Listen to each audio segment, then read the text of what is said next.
What's good, fam? It's your boy Jorge. Welcome to another episode of Hanging with the Boys. Today's guest is a guy with many talents, a renaissance man, if I may. He is the creator and owner of Gecko, the hottest thing to hit golf since Paige Sporanic. I don't know about that. What's up, Vince? What's up, dude? Also got Cliff in the building. What's up? Teammate. Yeah. Tagging along today. Yeah, maybe put your mic a little bit up.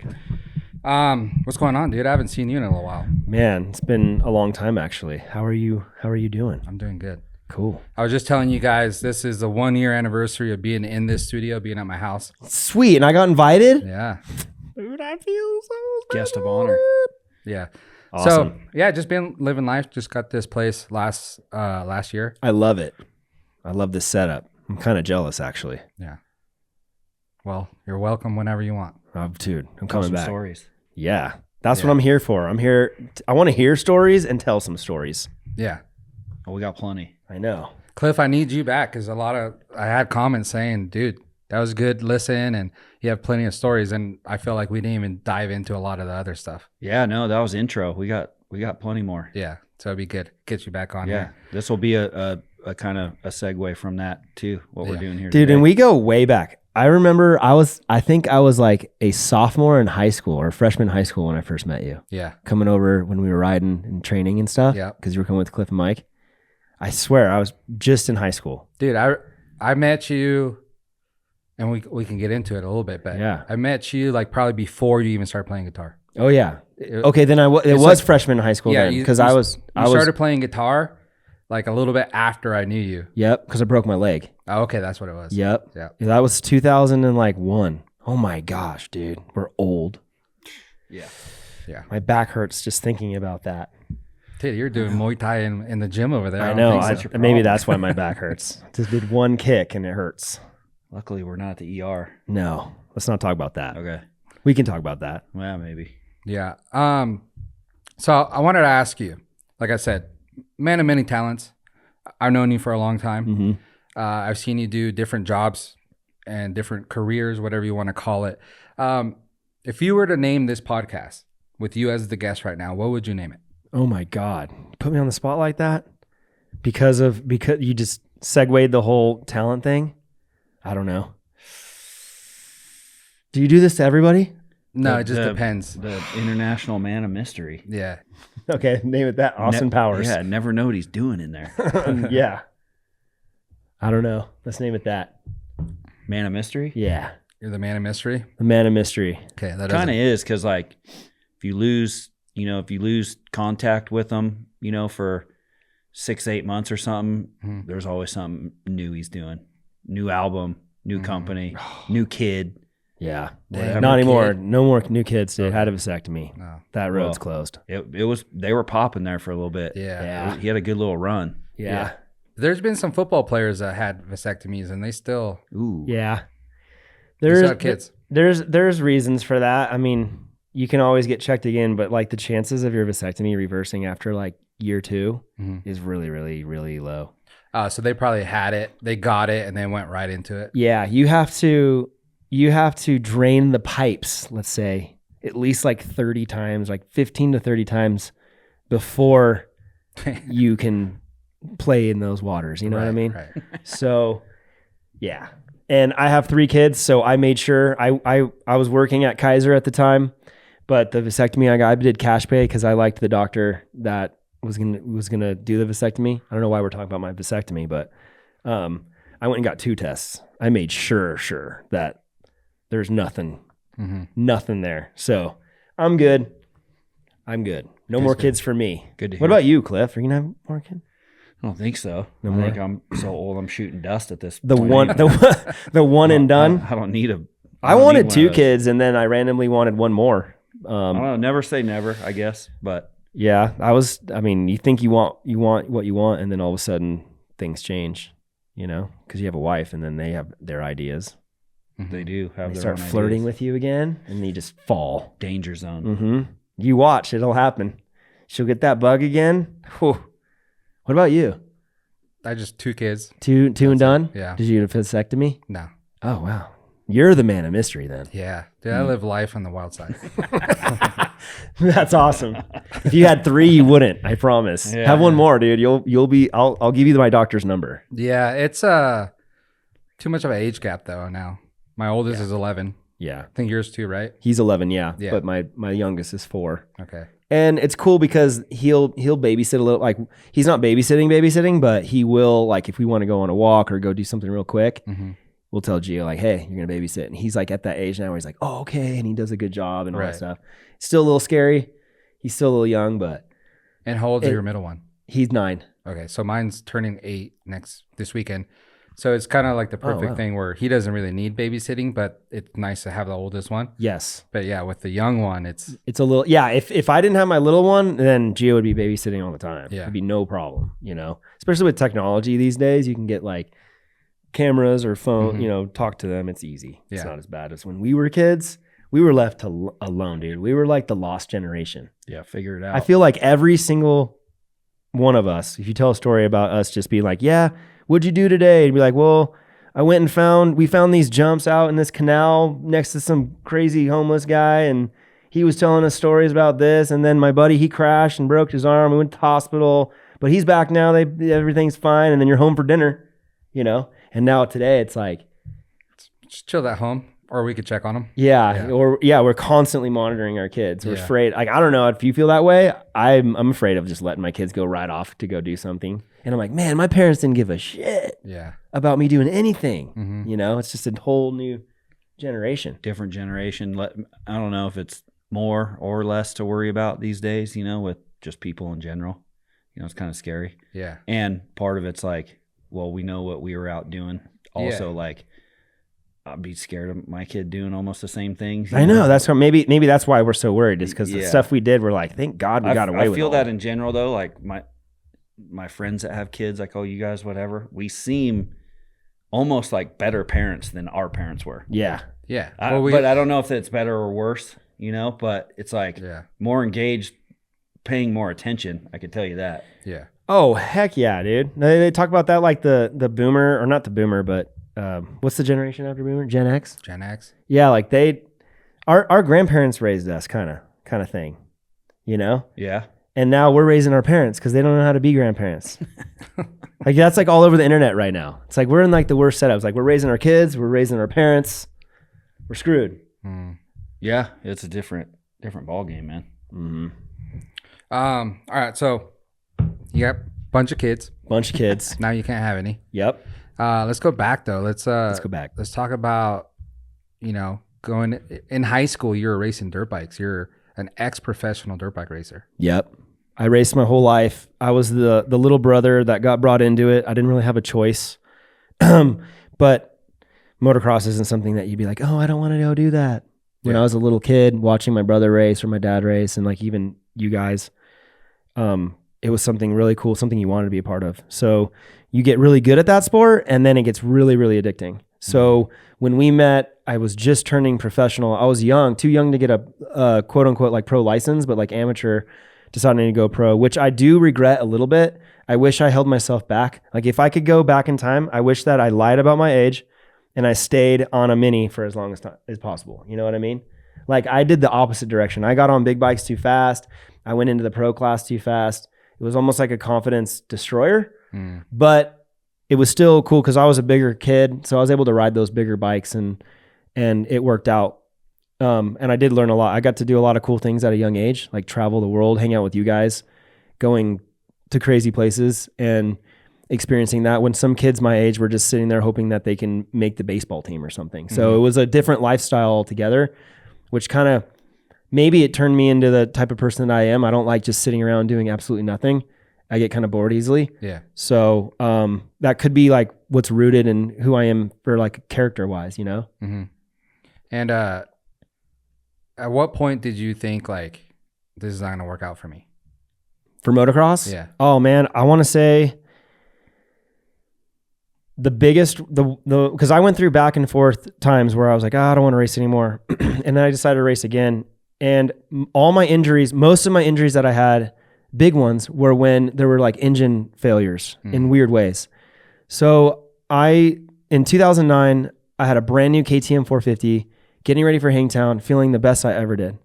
And the rod snapped, and it was like not even 6 hours, like old, bike, brand new 450. And KTMs aren't like known for that. In fact, they actually warranted it and gave a brand new engine like out of a crate for what happened.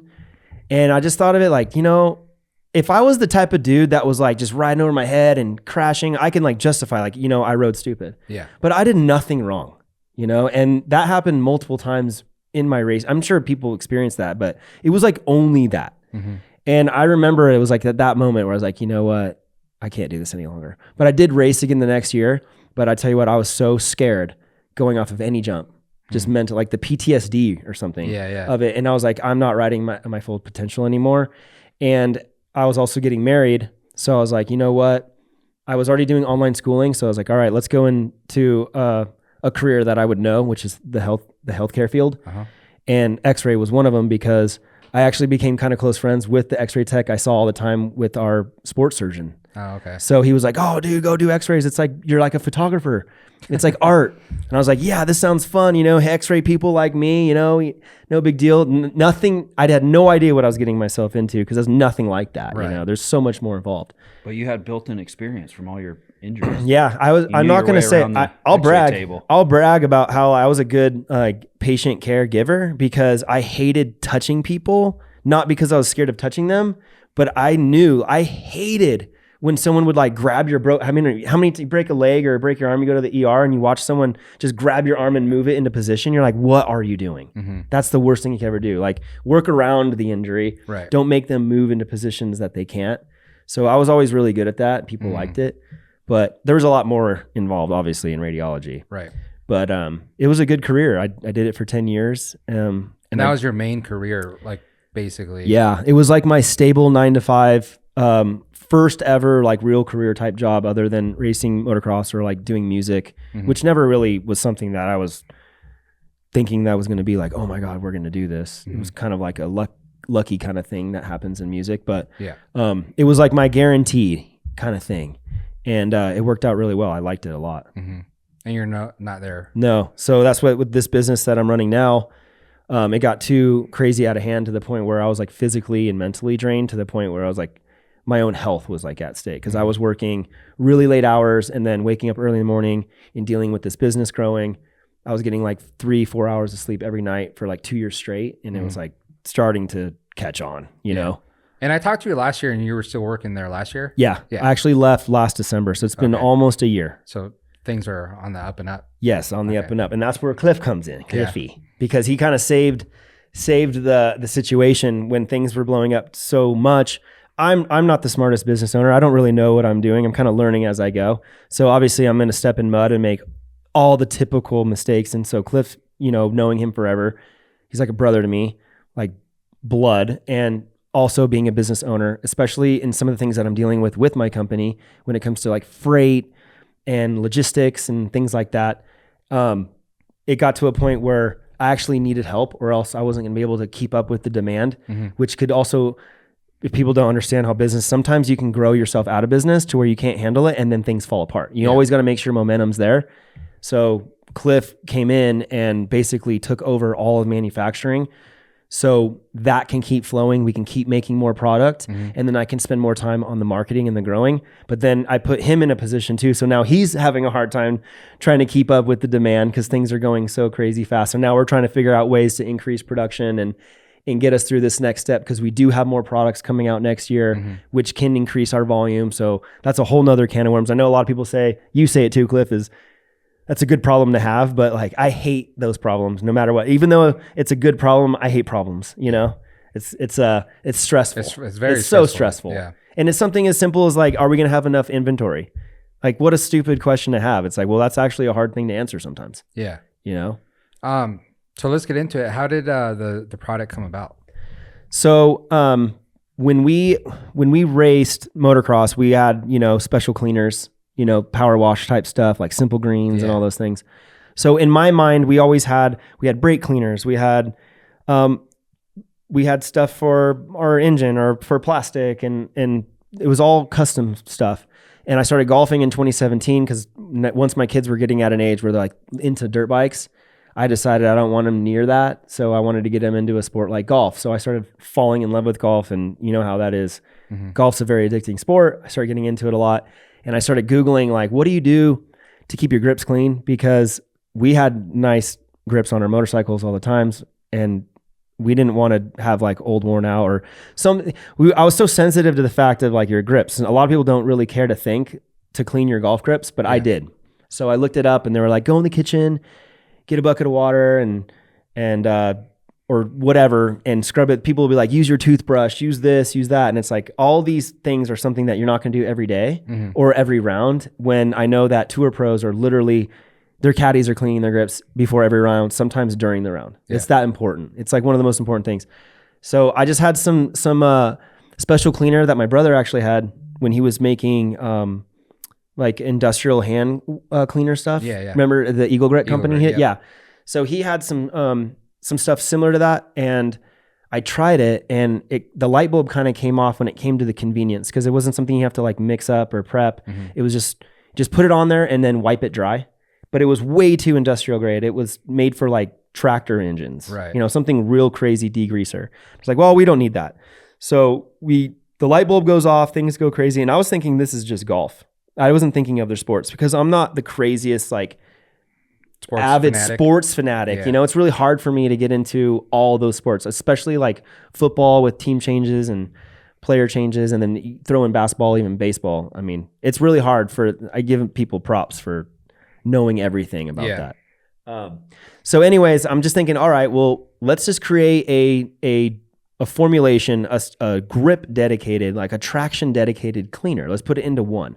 So we contact them and we tell them the idea, and they give us a bunch of different blends. And it was a lot of fun. It took probably almost a year. And who was it you contact? Just one of his suppliers. Okay, so you had that because of your brother's company that he had. Yeah, there's a ton of suppliers that can make stuff for you. So we just had a guy, and they were in the motocross industry too, so we kind of knew him already. And so we go in there, and he gave us a bunch of different blends, and the one we chose was one of the most safe ones to use. So I was like, okay, cool, it works. And what I ended up developing was a custom formulated cleaning product that's water-based. So now you don't need to mix it with anything. You just spray it on there. You let it sit on the rubber, and it softens and kind of restores that surface. It's not like a hard surface cleaner, which will kind of dry it out. Like if you use like dish soap doesn't care about rubber. It cares about getting grease off of like a plate or like something like that. So I wanted to make it to where, one, it was really easy and really convenient, but two, it's not going to ruin your gear, because golf grips are like a couple $100. Yeah. $100 to $200, depending on what grip you're buying. And they tell you to change it every year, when really that's not something you have to do if you take care of your clubs. So that was one of the catches. And when we first launched everything, it wasn't much going on because I was still working in the hospital full time. But then we kind of lucked out on the social media thing. I figured out a way to get like organic viral videos on TikTok. And then TikTok Shop pops up, and then we're selling buttloads of this stuff. Like, people started catching on to the idea. I didn't realize that there are a lot of golfers out there that do clean their grips, and they just soaked this up so fast. So like, this is way easier. It feels a little bit better. We were spraying grips that were like 5 years old, and they were like, I can't believe how good this feels. There were some players that like, they constantly clean them. So like, yeah, it feels, pretty good. At least it's a lot easier to use, and they'll last longer. I was like, that's cool. So it was a really positive explosion, and then I basically was like, all right, well, let's just take all this content and then just market it all on all those other social media. Right. And then boom, out of nowhere, I go from pumping bottles in my garage with like a little tiny machine, handling it all by myself and working full time, to what the hell am I going to do keeping this going? Yeah. So last minute, I tried and find a way to do it myself still. So I buy this huge automatic filling line. And I really wish Cliff was there at the time, because like, how I am on a dirt bike. Like, I can't even change an air filter. So I get this machine in crates. And now that clip, because we've bought more additions to it, they don't really tell you what to do. It's like a photo. Like, here's what it looks like. Have a good day. Yeah. And we're like, all right, cool. So I'm in the garage myself, just losing my mind with like the stock Allen wrenches that they give you. And these are like full-blown industrial grade machines. Yeah. And they're like, here's an Allen wrench. I'm like, oh no. They ship from overseas, and they like he said, because we've gotten some new parts to it, making the operation fully automated or more automated than it was when he had it. And you literally get this stuff and there's no instructions. It's one paper and it's a photo. Mm-hmm. And you get a WhatsApp number and you can talk to them overseas at like 3 a.m. It's like their customer service. So if we go down during the day because something's up, we need to talk to them. Like I got to wait till like 3 a.m. to start texting. But then they're really good and they'll send you videos, whatever. But I could imagine when it showed up to just his garage at his house. Oh my God. And my garage is full of like bikes. We were just moving at the time because I did get a transfer to a different hospital because we wanted to move into the foothills area instead of in the Central Valley. And oh my gosh, it was just chaotic. It was chaotic. Yeah. My wife was helping. My kids were helping. My in-laws were helping. And then I remember when, Cliff comes in, he's like, dude, let me do this. And I was like, you want to do this? And he's like, dude, let me do this. So he comes over and he just instantly starts like, oh, blah, blah, blah, blah, blah, blah, blah, making things better, making things more streamlined, instantly making this better, making this better. And he's like, dude, let's put it in my shop. I was like, yes, great idea. Get this thing out of my house. So then here we are now to where he's pretty much every day trying to keep up with inventory and it's been an absolute blessing. Yeah. How long was Gecko a thing till you started doing the TikTok stuff? About a year. So you were doing it for a year and you were kind of not so much traction, you think, or? I didn't do anything. I put it on, I wasn't even selling on my website at the time. So I had no idea what to do. And I launched it and everyone's like, well, just sell it on Amazon. It's a great Amazon product. And I was like, all right, cool. And I didn't know how like keyword searching or marketing and all that stuff. I know how to do all that stuff now because I'm kind of like a self-learner. I like to do things all myself. Yeah. I think it also keeps your margins in, like, if you don't have to hire someone to do something, if you can learn it yourself and then get someone that's better than you and you understand, you can grow it stronger. Yeah. So like I didn't know how to do, keyword targeting. I didn't know how to do like SEO based marketing, like on Google or even like Amazon is basically keyword cost per click and all those kind of things. I did nothing. I did none of that. I was just posting like one Instagram video a week when I was at the course with my kid or something. I had no idea like how it was going to be. And then we decided to go to a PGA Memes event. Mike Mason got me in touch with the owner Travis, who's really close. They're really, really close. And I sponsored an event there and I didn't even do anything there either. I had my booth and I had my brother just sitting there, just like saying, here, try the product. And I didn't get any content, nothing. I was so dumb. I was actually like drunk drinking beers, playing the round, thinking like, oh, I'm doing good for my business. I had no idea. Yeah. And then we went again and I decided, you know what I'm going to do? I'll just have my wife film us, film players reacting to the product. Yeah. That's kind of cool. I didn't really think I was like, that's actually a cool idea. Let's just get everyone to try it and just video them going, wow, that's cool. Or this is great or whatever, even bad ones. So we did that and I literally would physically clean the grips for them. I got really good at cleaning grips. I've cleaned like a bazillion grips. So I'd clean it for them and literally 100% chance they were just like, whoa, this is great. Whoa, this is great. Because the restorative part's in there. And I did nothing with that content from like October of 2023 all the way into like February of 2024. Nothing, dude. Absolutely nothing. And then I decided to finally, TikTok shop pops up where they want to start selling your product and it was synced on my website. And I was like, all right, I'm going to start selling on my website now. And my first ever video, one of my very first was just a reaction video. It was so horribly edited. You couldn't hear anything.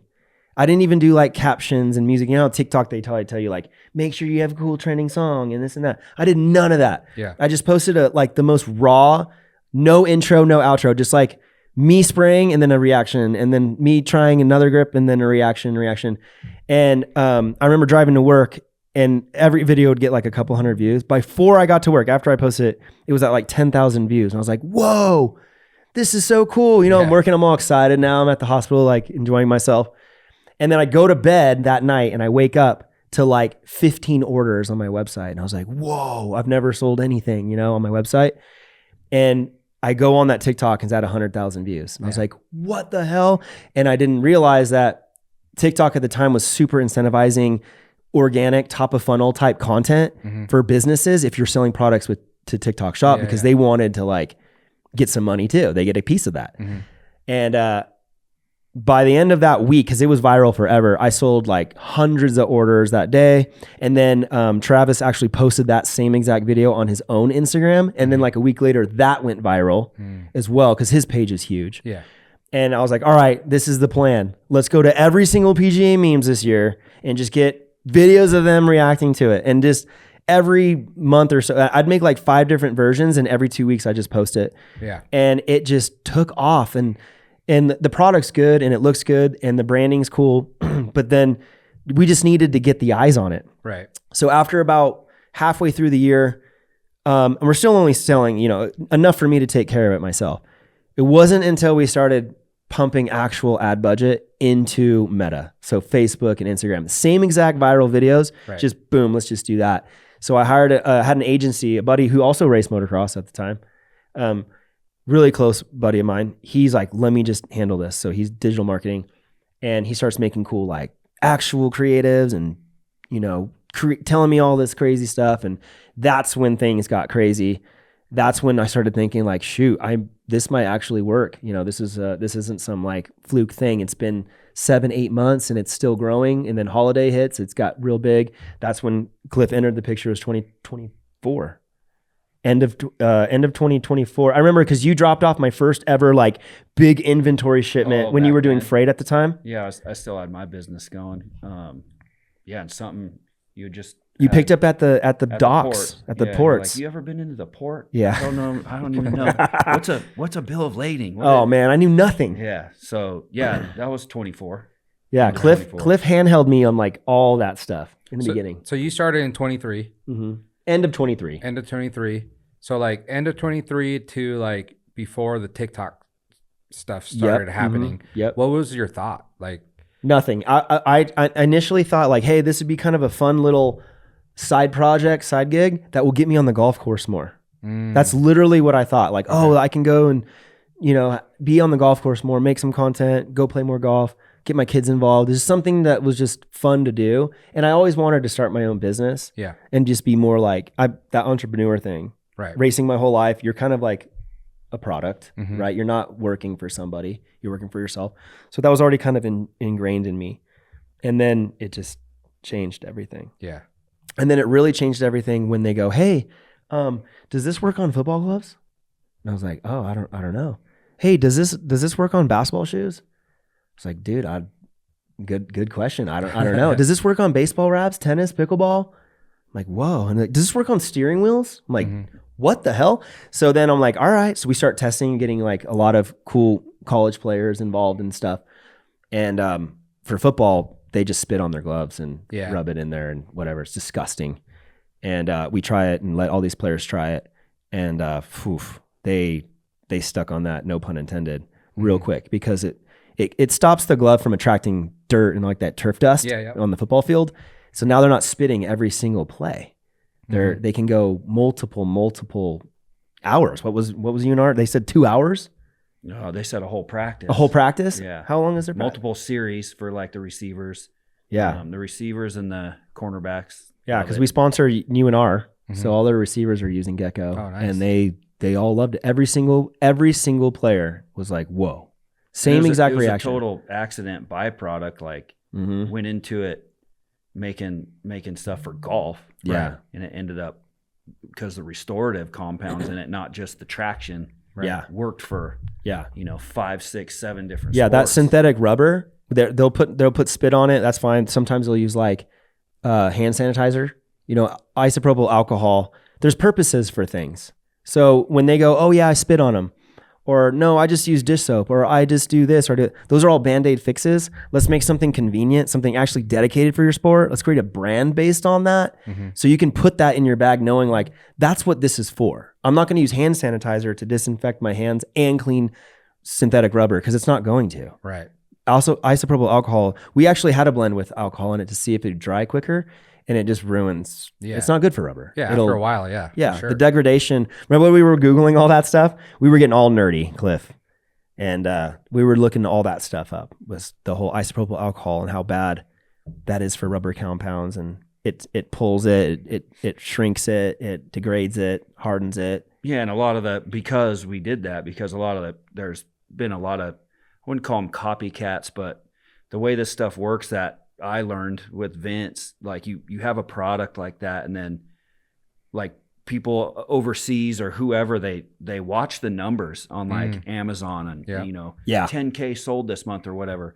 You'll see a copycat pop up just to see if they can dab in the same market. Yeah, they're searching for untapped markets that have high volume. Yeah, and they don't realize that volume isn't coming to Amazon just because of Amazon, right? I'm creating that market myself, right, from outside influences, just like kind of what you're saying. Well, and then we started like, okay, because you see one and then you get worried. You're like, oh no, there's another one. Like, here we go. Here comes the competition. We started breaking down ingredients of their stuff compared to his stuff, and it would have that alcohol in it, whatever. And literally now we can see, like, if one pops up, we'll be like 3 months, and you'll see them. They'll come and go. There's like 30 grip sprays now. If you look like on Amazon, there is an unlimited amount. And it's funny, they change all their names now to 2-in-1, grip cleaner, and theirs is more like purpose. But mine's like the only one with the true 2-in-1 like ingredient blend. Like, I wanted to put two purposes into one. That's why it's called the 2-in-1.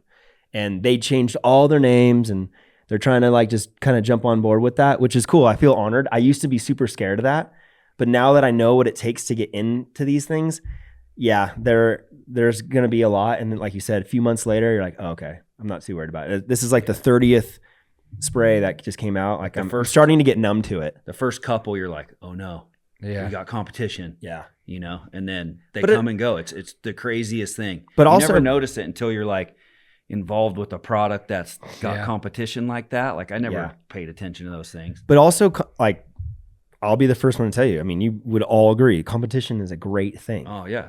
100%. Having competition is something that's probably necessary. If I was the only one there, it'd probably be like more of a gimmick. But the fact that there's people believing in it and wanting to do their own is basically solidifying my thought in the very, very beginning when that light bulb first went off. I was like, this might be something needed. And now that we're multi-sport, we're just going into basketball season right now. So we're just kind of segueing and changing all our marketing into the basketball court. Golf's kind of on a breather. I know holidays coming up, so like every sport's involved, but like basketball season starts, a couple weeks? Yeah, like now. Yeah, right now. Yeah. Well, I know high school teams are allowed to train now, college too. So like it's a preseason kind of thing. So we're already starting like our marketing campaigns. But I almost think that Gecko works better for basketball shoes. It's instant, and they are literally dealing with dirty courts, which can bring. What were you saying? Curry has like ankle injury. People don't really understand this, but you can get injured really, really easily at like your kids, you said your kids are doing basketball camps. What do those courts look like? Yeah, they're super dusty. They're horrible. Somehow, I don't know how they get so dusty. Well, what happens is when you sweat, right? When you sweat, that oily residue goes onto that clear lacquer or whatever that basketball court is. The wax. The wax. That's right. Because they'll wax it. Yeah. And then the dust collects on that. And you'll see your kids wiping their shoes or spitting on their hands. You're basically turning your shoe into a dirt magnet. If you step on a sticky pad, there's adhesives on that will stick to your shoe as well. You just start sticking and attracting more and more of that dust that gets stuck from all your sweat and that wax. Yeah. So the goal is like, all right, what are we going to do? Because NBA players get brand new feeling courts, brand new shoes. They're not worried about traction nearly as much. Well, actually, amateur or high school and young kids, college, they're not thinking about traction as much, and neither are the pros. It's like something they don't really think about. But the pros are not doing it for any reason other than guaranteeing the consistency. They're not going to ever play basketball on the dirty court your kid's doing a camp on. They would say, absolutely not. I can't trust anything. Like, what would happen if you go to one court and there's a ton of grip, right? And you're making those moves or relying or trusting. Imagine at our age, and you go onto like a slippery court, boom, ACL gone, ankle gone. You have to trust what's going on. So the only thing you can control is your shoe. So let's apply Gecko to it. Let's see what happens. So what does it do? It dissolves all that oil, all that wax, all those adhesives that are just attracting to your shoe without ruining that rubber sole. And they have those little grips on there, right? You need to keep them soft and elastic. Let's do the 2-in-1 blend right on there. Boom. and it's way faster reaction. We went to some basketball courts, some dirty ones like at gyms. It is hideous. And I just had random kids. I'd just go there, just cold turkey. Hey dudes, you want to try my product? And they're like, what is it? They're super cool guys. What I decided to do is just spray one shoe. I was like, I'm going to spray one shoe. You're going to put your shoes back on. You tell me which one feels different. And every single time they're like, oh my gosh, I have so much traction. I feel like I have a brand new shoe. It's like, this court's so dirty too. What the heck? So then the next question was, well, how long does this last? Because we want to make sure that after 5 steps, it's not going to just attract dirt again. Right. Which is where Gecko is so much better than a lot of these duplicates who are trying to create like grip enhancers.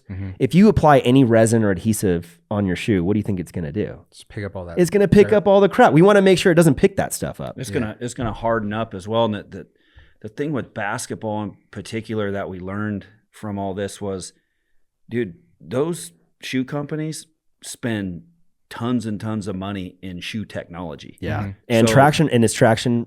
Yeah. These guys get these adhesive sprays and whatever that'll harden up. It'll ruin the outsole, where a set of basketball shoes is way too much money to not protect the investment, where the Gecko will clean and restore. Yeah. Right. It's not a magic Spider-Man walk up the building, right? But it's going to protect that shoe, and you're going to be Gecko able to, could do that though. Oh, maybe we should work on that. And that's the thing I was thinking too. Like most, you're talking about the pros. The pros give their shoes away at the end of their game, take out their soles, and here you go, kid, or whatever. But most kids playing, they have 1 or 2 pairs that they wear, dude, all season, all year. Yeah. How about my kids? I loved when my kids played basketball. I loved the fall basketball series. When my kids were younger. They're not doing it now. They're just racing like BMX and playing golf. But I loved it. It was the shoes they wore at school, dude. They didn't have game shoes, bro. And you should have seen there's like dog poop on it.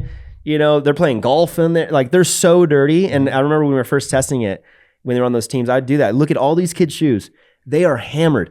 The parent, the coach, the kids, they have no idea that they could play way better basketball, save energy, and play their very best. And then you get to that high school level where they're wanting college scholarships. Don't get injured. Make sure that your shoe and your traction. What do we do when we race motocross? Can you imagine if we decided to race one race with a bald tire and then one race with a new one? Would you be faster? Would you be less consistent? It's the same tire. I always loved this tire for this dirt, this tire for this dirt. Make sure it's new. Same tire pressure. The consistency part is completely left out with these basketball kids, and they're just going to these dirty courts. It's increasing their risk of injury. What if these are like star kids? I sponsor Folsom High, which is like top 40 in the country, and they almost won their state championship. They barely lost.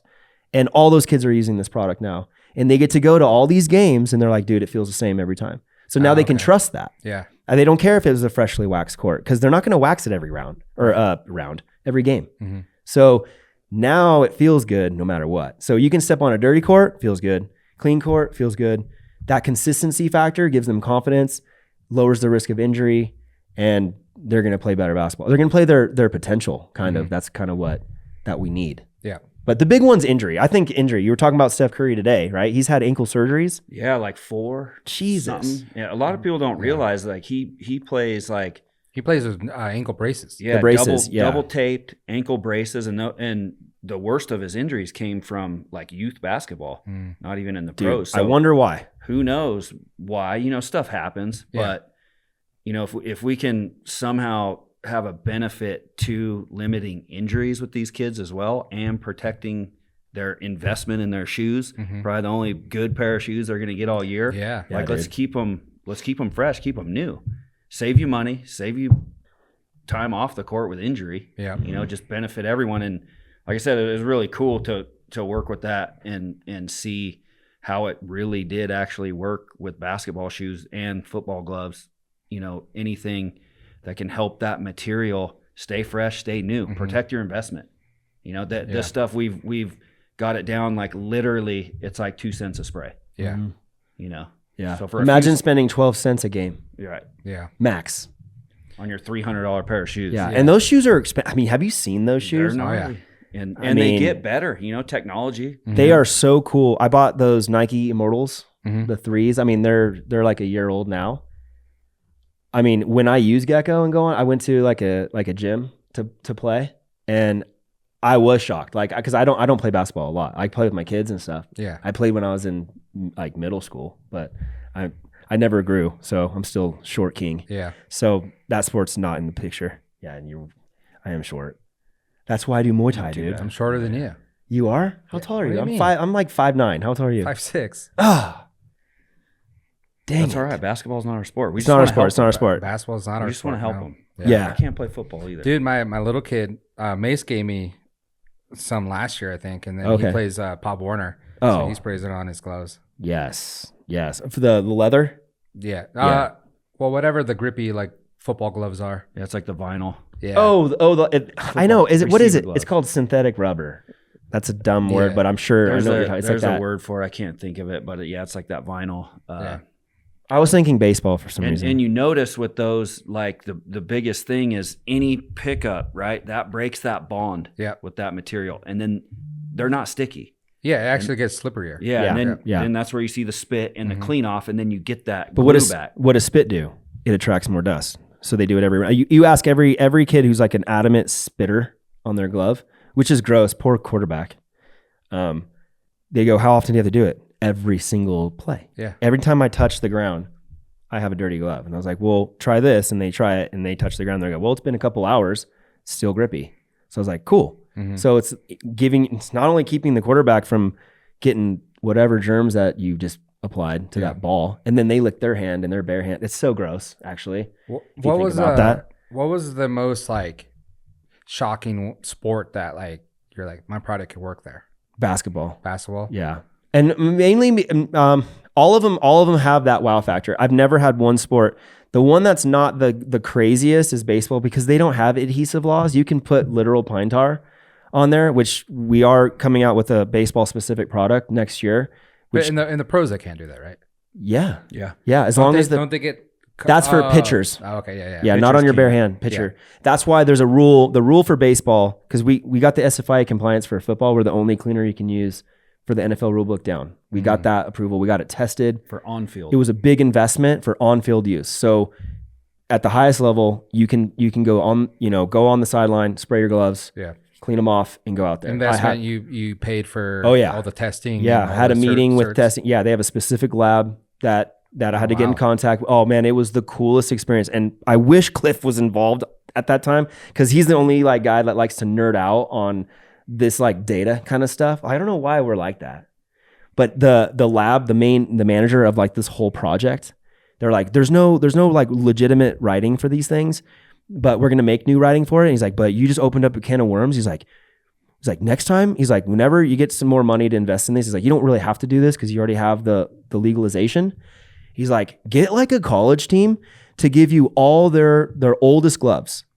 And then we will do a before and after test because they do a stick factor test. They call it like a something factor. I forget what it's called. But they do 2 tests specifically to check the stickiness level because gloves have to be SFIA compliant. You can't have it too sticky. Yeah. Right. Yeah. So they go off of the Nike Vapor glove. That's like the staple glove. And they're actually the least stickiest. They're not that sticky, but there's a range. He goes, hey, let's get some old gloves and we'll do a stick test with them old to see what their level is. Let's restore them with Gecko and do the stick test again to see how close it gets back to the staple brand new Nike Vapor. Right. And I was like, that is the coolest idea ever. But I don't want to invest that cash right now. I don't know if he was like trying to like sell another job to himself, Right. but I was like, that is the coolest idea. And I probably should do that, especially if football kind of takes off.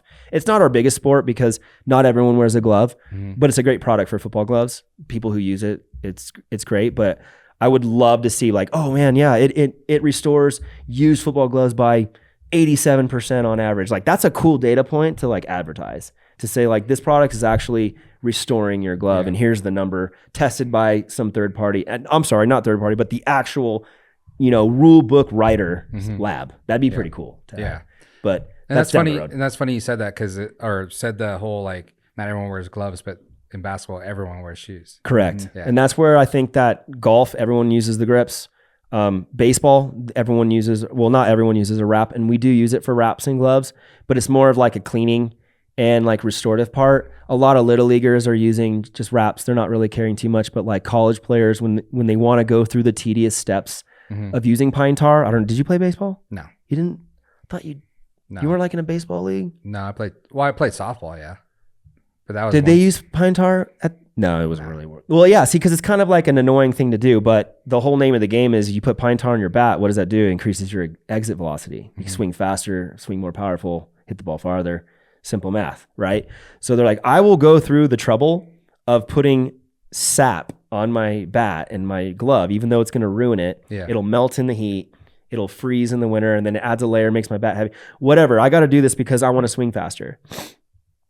Gecko doesn't, the cleaner part, that doesn't really do anything because they want that stickiness, but it does clean it. Mm-hmm. And it's kind of a little bit on the same thing like on the football side where like some people really like using it, but for basketball, literally traction is like 90% of the sport. Balance, traction, agility, you're literally walking on a court. So what happens if you're walking on ice, you know? What if you can make that your advantage now? Like all these kids are sliding around on a slippery basketball court and now you're not.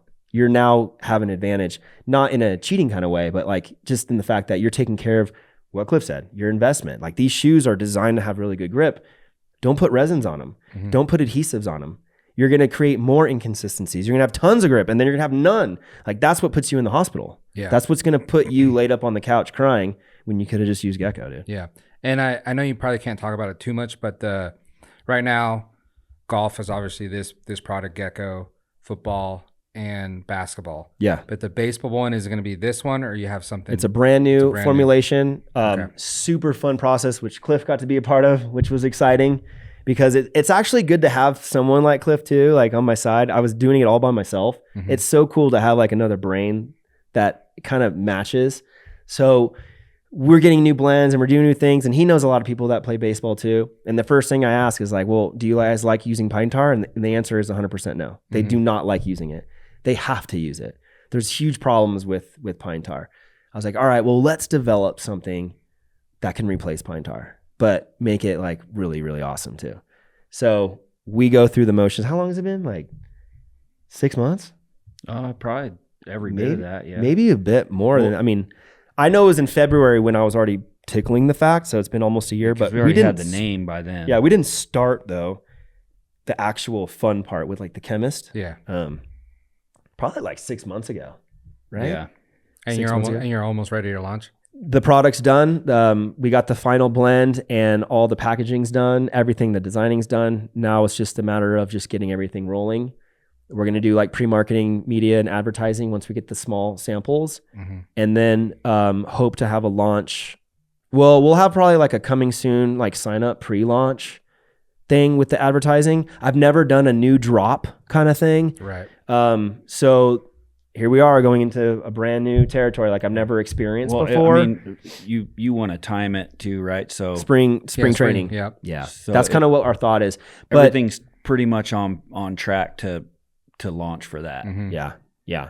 But we want to go a little bit earlier because I guess teams are formulating their and also, you know, like we're in every major sporting good retailer like Dick's Sporting Goods, Golf Galaxy, and all that stuff. And we know that Dick's Sporting Goods is predominantly youth baseball, right? Like, dude, I mean, They sell the most baseball product. Bro, you walk in there, you Store turn wide. Yeah, that's what Okay. Dick's Sporting is probably number one. Whether is it's youth like baseball equipment, gloves, balls, Dude, gear, Their cleats. bats are like $500. Yeah, Yeah, they baseball's got a not- cage in there Yeah. like, for batting practice. Correct. Yeah. So they're especially, I mean, in our area, it's not as much. You go to like Texas or something that's like psychopathically obsessed with baseball. Like these kids are learning how to field and ground like at T-ball level. Yeah. You know?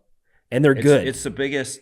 I could be wrong. People out there could fact check it, but from what I remember, understand, youth baseball is the biggest youth sport. Baseball in the / country. softball. So Oh, like girls really? and boys. Well, yes, Yeah. like the stick and ball thing, right? Youth. So for youth, you know, whether that be Dude, chat GPT it. 18 and under, yeah, you can look Do you want me it to up. chat GPT Dude, it? and it's so boring. I just You don't like baseball? not watching little kids now. It's it's easy. You know, it's America's pastime. Yeah. So it's everywhere. Yeah. So whether Dude, what's the question? What'd you say again? What's the biggest what's- youth sport? Is the biggest youth largest youth in America? yes. Yeah. Oh my god, dude! Do you guys like ChatGPT? I love ChatGPT. What's the difference of just Googling it? It's faster. It'll search the internet for you Yeah. and then So give you. does Google. But Google, Yeah, but then you got to pick all the sites. It'll search all the sites, give you the number. But Yeah. you're right. It's just an easier. All right. But what is the largest youth sport in America? It's thinking. Soccer. Oh my God. It probably could be. I think that's close. It might be. Yeah. Dude, in my area, it's crazy. Soccer. And you can use Gecko on goalie gloves, but soccer is such a small deal for that kind of product because there's only one goalie. Right. But it does work. As the SFIA reported total team sports participation for youth is 70.8 million in 2022. This kids. For baseball? 41% youth basketball. 24% soccer, 23% baseball. 50% basketball. And you know the reason why basketball probably is because it's a lot easier. Yes, that, and it's a little bit easier to play, I would say. Like you could just grab in there and just throw.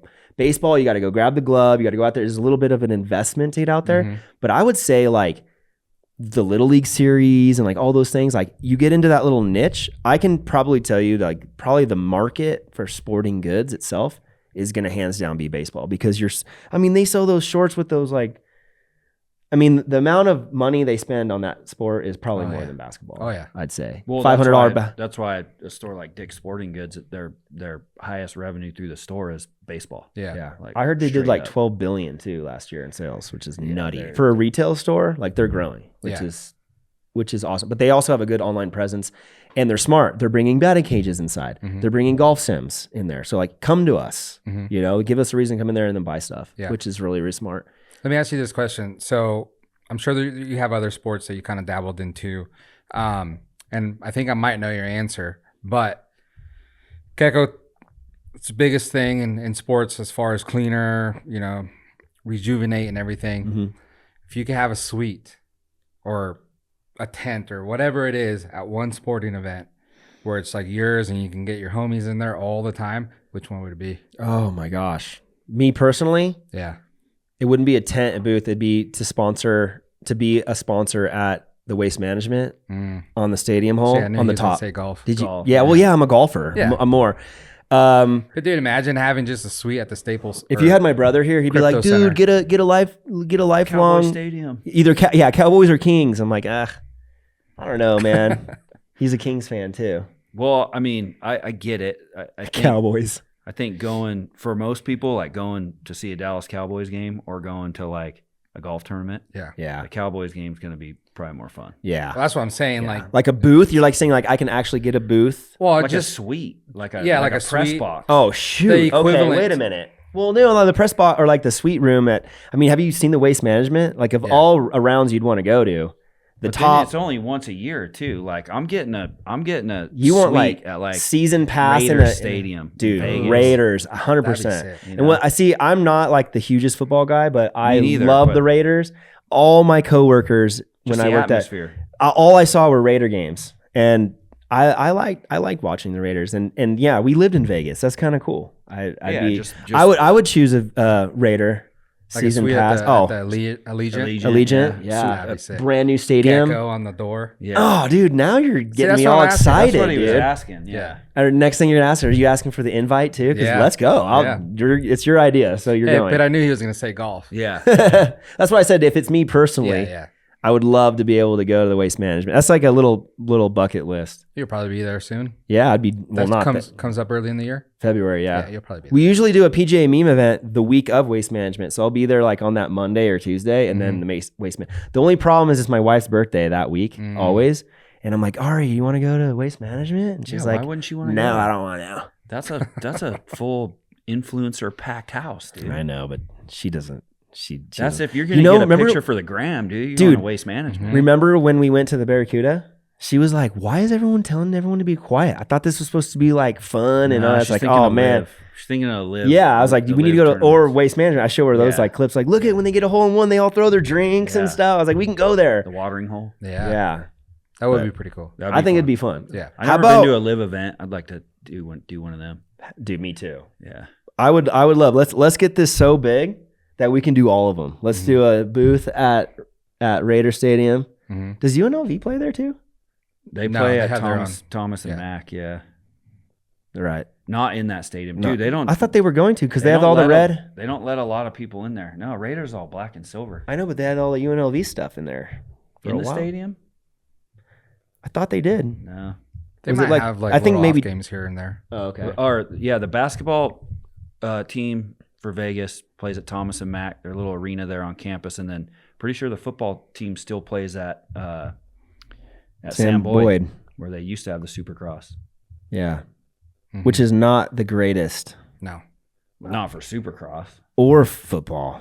That sucks out there. Yeah, it does. It's not that fun. No. If it was like in Vegas, like where Where the Allegiant, stadium yeah, it's bitching. Yeah. They're pretty stingy with that place. There's not a lot of events that go into that stadium. They shouldn't be stingy either. I heard Vegas isn't doing very well Yeah. ever since COVID. Yeah. The strip is hurting, I heard. Really? Yeah. I know, like, how in debt is the Sphere? Massive, right? Probably. They were supposed to like make like hundreds of thousands of dollars a day, and like no one was like, I ain't running no ad on this thing. So it's just a big eyeball looking at everybody every day. You're like, Yeah. uh-oh. They do shows in there, though. They were like playing like The Wizard of Oz. Yeah, and then didn't like Backstreet Boys play? Yeah, dude. I saw Yeah. videos. I saw tons of videos of Backstreet Boys. Boys reunion in the Sphere, and then it was like U2. Hey, Mhm. side note, ADD turn, but my wife, she's a huge Gwen Stefani fan. And she's like, she just signed a deal, 3 shows in like April, May, or whatever next year. At the Sphere? No, I think, what are those ones where they sign those like The residencies? residency. Yeah, residency. But where at? Which hotel? I think Like the MGM has one. it's Caesars. What was the one that the country dude was there forever? Garth Brooks? Yeah, Brooks. Well, he did one, I think, but he played in T-Mobile Arena, didn't he, all the time? Probably. I'm not sure. I forget, but I know that they sell Britney tickets where Spears did one there. Is there an event near the Venetian? But they're linked with Planet Hollywood as well, right? Venetian, Paris. I forget, but I don't I know that they have deals where you can get a room at the Venetian with the tickets. Yeah, yeah. Oh, yeah. There's all kinds of show deals in Vegas. Mhm. That's what they do. They all market off each other. Yeah. Well, anyways, she's like, we need to go there. For Gwen Stefani? Yeah. I mean, she's Just cool. Gwen I or mean, no doubt. it's no doubt. Oh, no doubt. It'll be no That's doubt. a little better. Yeah. I mean, The original she's band? cool. Yeah. Like I was a punk rocker when they were out, and I was like, yeah, I can get into this. You Dude, know? imagine the bassist used to hit that. Yeah, he was that was her dude. Yeah. And then she left him for Gavin Rosdale. Yeah. Bush. So that's one for Bush, dude. And now he still plays with her. Bush That is does? wired. No. The bassist. bass player? Yeah, he's still the bass player. OG, yeah. They weren't married though, were they? No. They were just dating. And then she married Blake Shelton. Yep. Really? They're together Oh, yeah, because Rosdale Gavin cheated on her. yeah. Mm. Then she was teamed up with him on the Voice Yeah, yeah. or Yep. that singing show. Yep. And they met. That's a total weird couple. Like, don't match. Yeah. Punk rock chick in a big old country. Dude, remember when we went and saw Avenged on Halloween on my 21st birthday Mm-hmm. in Vegas? Yeah. Of all people, my 21st birthday, you're involved. Yeah. Why not? It was such a random. You're like, hey, dude, come to Vegas. Let's Yeah, go watch Avenged. It's fun. Halloween day. I'm like, what? I'm 21 now. When's your birthday? The 24th? The 18th. Oh, It's Saturday. Yeah. This dude, my week. kid's the 19th. Yeah. That's Yeah. crazy. So we'll be at the Falcon 49er game. Oh, sick. really? For his birthday, yeah. Oh, sick, dude. That's rad. Yeah. He's a should big be cool. 49er fan. My oldest is a No. 49er fan. Falcons. Fan. I'm a Falcons fan. Oh, you're a Falcons Yeah. fan. But Oh. he's just a football fan. So How are you a Falcons fan? I have Michael family from Atlanta. Oh, okay. They've always had the coolest. Don't let him fool Love you, stuff. dude. When Michael Vick was on the Falcons, he fell in love with the Falcons. Yeah, that too. Okay. I remember the 7 jersey. It's Mhm. number 7. Still got it, dude. I might wear it, but then I don't want no dog activists. I know, dude. That's I'm always lame, scared huh? to wear it. Yeah. So my oldest is a 49er fan because my middle one became a Dallas Cowboys fan because my brother is a Dallas Cowboys fan. We Dude, just what randomly bad went. influence. So then my oldest decides to be a 49er fan. I was like, what made you want to do that? And he's like, well, I don't know. And I was like, come on, bro. Are you just doing that to be like, because you know the Niners and the Cowboys. that's rivalry. It's just old school rivalry. And I was like, you got to be kidding me. And now I have one kid with a Cowboys jersey going and another one with a Niners jersey. I was like, dude, let's just get Texans jerseys. I'm like a Texans fan, dude. Houston? Yeah. Yeah, JJ Watt. Yeah. What's the quarterback's name again? I'm brain farting. CJ Stroud? Stroud. This is his rookie year, right? No. Last year? I think he's like 3 or 4 years in. Wasn't he wasn't a rookie last year? No. Oh. See, this goes to show. See, stick to youth football. I don't know. See, maybe we'll I get can't a hang with suite all- there too. I Yeah, can't hang Texans. dude. I think he's sick though. Yeah. He had Yeah, like an he's injury last year and then comes back and just starts dominating. Mm-hmm. Yeah. Yeah, he's good. I thought he was a rookie. Nah. Wasn't he like a draft pick that I year don't know. before and all? I don't know.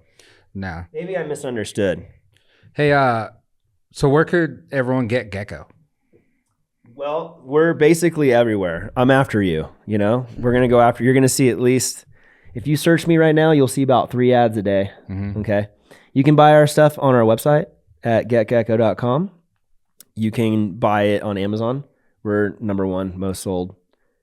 What would you call that on Amazon? We're not like Amazon's Choice. They don't like let you be Amazon's Choice unless you're like, Amazon? yeah. I think it's their own product. It's like Kirkland. Yeah, kind of like that. Yeah. And they kind of favor. Well, I think people pay for it. Oh. Yeah. But like we're selling like thousands of units a month. And then like the Amazon's Choice of a spray is like 10 a month. I'm like, okay, cool. Thanks. Mm-hmm. So Amazon, you can go there. And then like I said, every major retailer, we have partnerships with Dick's Sporting Goods, Golf Galaxy, PGA Tour Superstore. What's the other ones? Shields, Worldwide Golf, Rock Bottom Golf. What else can you go? TikTok Shop, which is basically our website.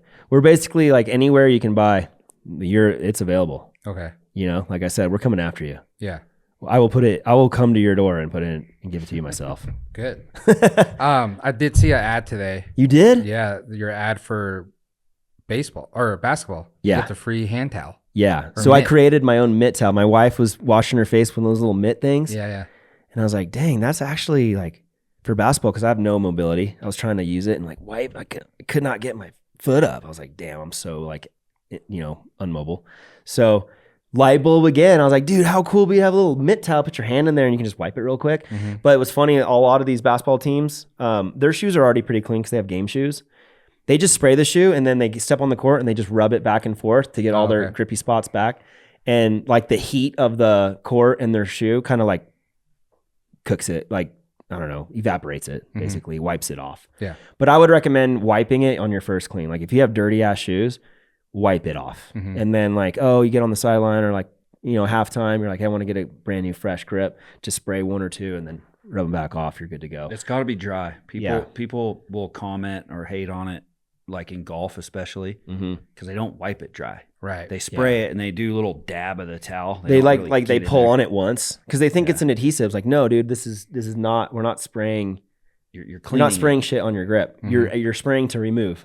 Yeah. It's a different process. That's why I tell everyone that football gloves, basketball shoes, golf grips, just if it's dry, it's gonna work. Mm-hmm. Just make it dry. Yeah. Because when like he says, they spray it on their shoe and they go the first couple times, it's gonna feel slick. Yeah, yeah. They're gonna go, oh, this ain't good, and then it'll tack up. Yeah. And then it'll be good. So just Yeah, gotta really be dry. good. Hey, another question. What's up? Same scenario basically. But if you could get the Gecko logo on a uniform Oh or my on God. someone, who would it be? Or what team? Tiger Woods. Nah, he don't Really? play. He don't play. He's gonna be more bang for your buck though. No, I don't know. If I could, like as a fanboy, like my favorite golfer, believe it or not, is Brooks Koepka.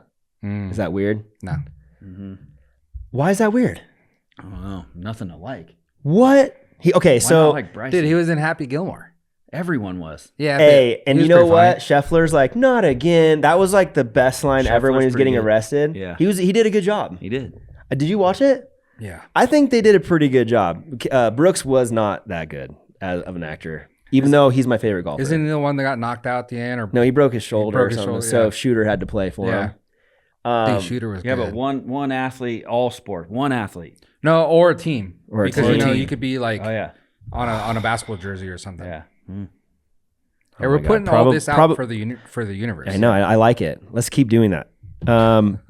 Probably a basketball team. You know, actually, I was thinking. Actually, I don't want to say that because I have an idea. But I was actually thinking of having Gecko on the court itself, On the actual not on the court. jersey. Yeah. Well, which court? Whose house? All of them. LeBron's house. LeBron's Oh house? my God! Bronny? Yeah, I'd say Steph Curry's house. yeah, That's your hometown. Yeah. yeah. Curry. I like Curry. Golden State. Yeah, I'm a fan. actually, yeah. If I say this right now that I like the Warriors, Daniel will be so sad. That's your he's a job Kings in fan. life is to make him sad. I know. I feel like all I do is let him down when it comes to these things. But I was like, Dude. dude, you like the Cowboys and the Kings. Like, what do you want me to do? Hey, to talk shit about your brother a little bit, because I like to do that. Let's do it. Well, for people who don't know his brother, tell him, because there's probably people listening that are like, who's his brother? Oh yeah, Tell him. Daniel Blair. Daniel Blair is. The Daniel Blair. Well, let me intro this, though. Okay. Okay. Your sister don't count because it's 3 siblings. Yeah. You, Daniel. Daniel's the oldest. Yeah.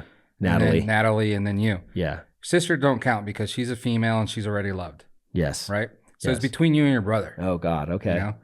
I feel like, your brother growing up, racing supercross, then he goes into being the lead singer of your guys' band, The Main Event. Yeah. Then he goes from that to like Main Event Moto podcast, Yeah. which we rival with. I mean, the numbers are almost the same, Yeah. Daniel. Daniel.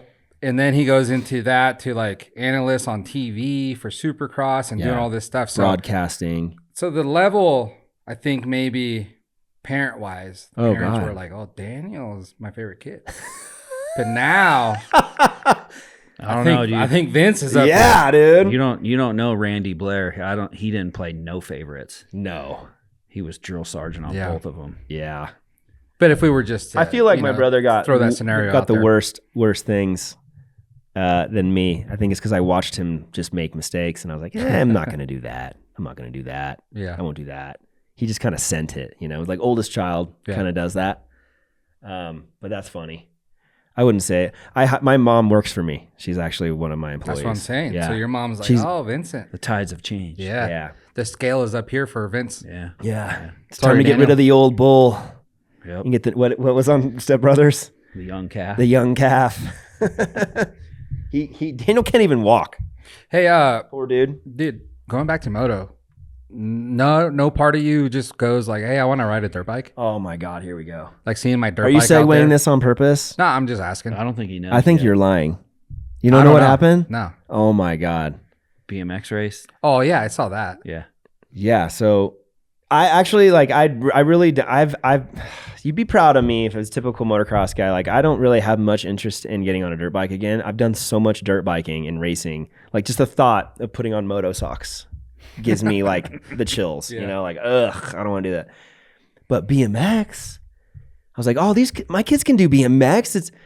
They're not even gonna be jumping until they're like pros. They manual. They're not even in the air. Like this is nothing, dude. Bikes are only like $300-$400. Get to use one. Mm. They were like racing on their little mountain bikes at first. Totally chill. So they do that all year long, and then we go to the state championship race, which is at our home race this Just year. recently. Yeah, just recently. So I'm like, oh, dude, so sick. They get to experience a championship race. I'm gonna get my Gecko booth out there. I became like a vendor, and so I was in the front, and the bikes were all pitted out there, family there. My kids my little one's racing the Strider. He actually got to race Cliff's custom Strider he built for RJ. And I was like, dude, hell yeah. So we're having a great ass time. Last day, someone says, Vincent, you should race. You could still race. And I was Someone like, online or someone there? no, like I forget who it was. Either my in-laws or my mom, because my mom's there. And my wife even, she's like, oh yeah, that'd be cool. And then sure enough, my oldest like, yeah, Dad, I want to see you race. All right. So there's a bazillion bikes for sale there because like everyone's there. Yeah. So I find one. This one's good. I'll buy that. And I go and buy like pants, jersey, BMX helmet, gloves, everything. Sign up. No practice. It's like, those old school World Mini or something where like you wake up at 7 a.m., you're on the gate. First moto, you're half asleep. So I get out there and I decide to race. And what do, dude? I eat shit in the corner. Well, hold on, back up. I got to give you some credit. He won his first heat race straight Yeah. off the couch. So but I think that was like maybe too much confidence too soon. Mm-hmm. I honestly, like, I swear He's on my telling his kids, see?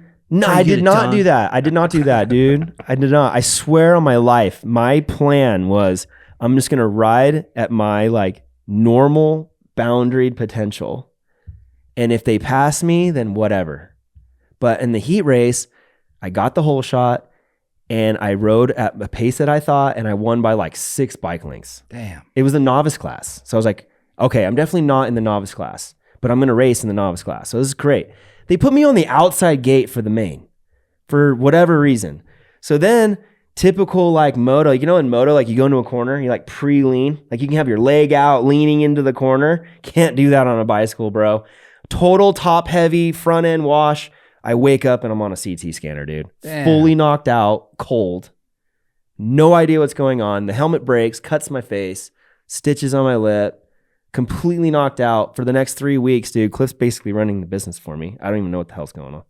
Jeez. Yeah, dude, on a bicycle. Of all the, how many times I've been in the air on a motorcycle, like not on a bike, walked off those things, you know? And here I am sleeping in the first turn. I wasn't even on a jump, dude. Right. Yeah, it was so stupid. Yeah, I just slid out. I couldn't even get my hands out. All these scrapes, you can kind of see some of these cuts. They're on the top side. Usually it's like right here. You don't put your hands out.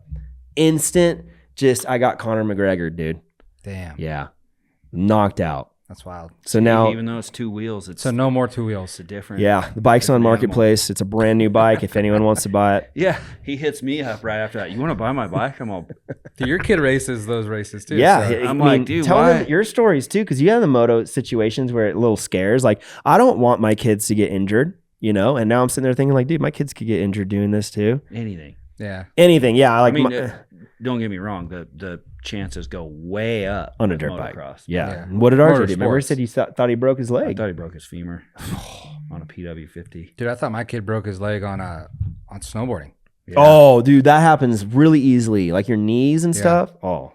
Dude, it wasn't like a real snowboard. It was just kind of like a janky little snowboard. He went down this hill and he like fell and then turned and his foot slipped inside the boot, right? Ooh. So like he's Oh my facing one gosh. way and the boot's facing the other way. And I'm like, dude, his ankle's dislocated. Yeah. And I go over there and it's just like, it wasn't anything, but like just seeing him looked whole. weird. Yeah. Yeah, dude, it was crazy. Yeah. Yeah. It's not a good feeling. No. Yeah. I did the That's full, like when your stomach just like. Yeah. I did the full mini dad. We were out riding and he crashed and I could see like his leg get picked up by the bike and kind of rolled with him. Uh-huh. Dude, I did the full, I was sitting there having a beer with my buddy, did the full like dad look through the beer as I'm sprinting. I'm like full mini dad. Yeah. You know, you'd be Now- full mini now I dad see. as if you're sprinting and then you crash running yeah, and then that's- you're laid out. Yeah, That's a, Hey, we're in a little bit better shape than that though. yeah, we are. You know, those We're getting guys. there. You know what made me sad though too on my knockout? Because I was working out like crazy. I was finally at a point where I go to the gym every day. I was lifting weights. I gained like a ton of strength, weight.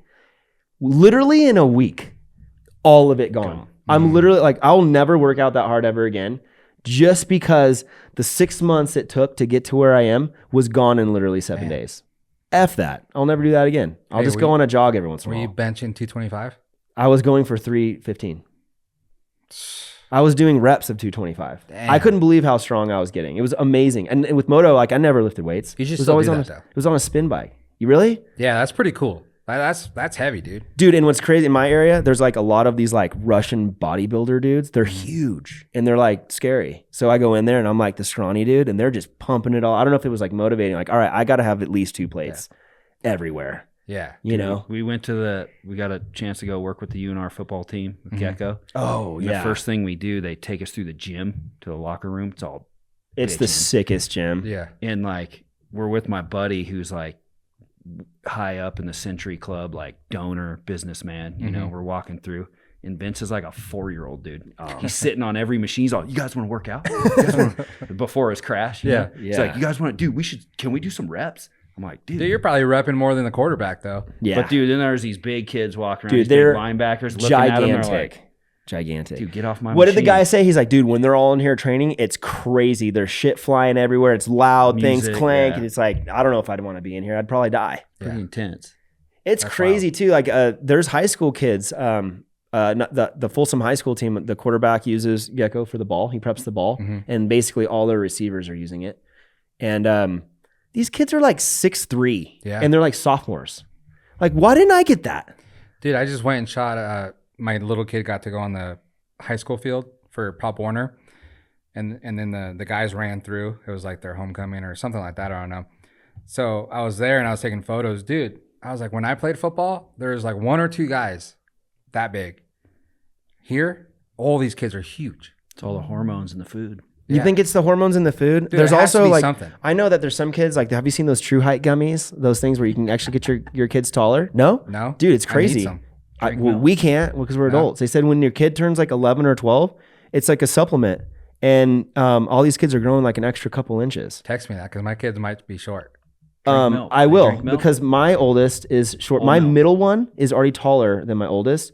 And my father-in-law's so my wife's uncle, it's on her dad's side, is like 6'5", and then everyone else is like 5'9", which is like I'm the same 5'9". So all our kids are in that.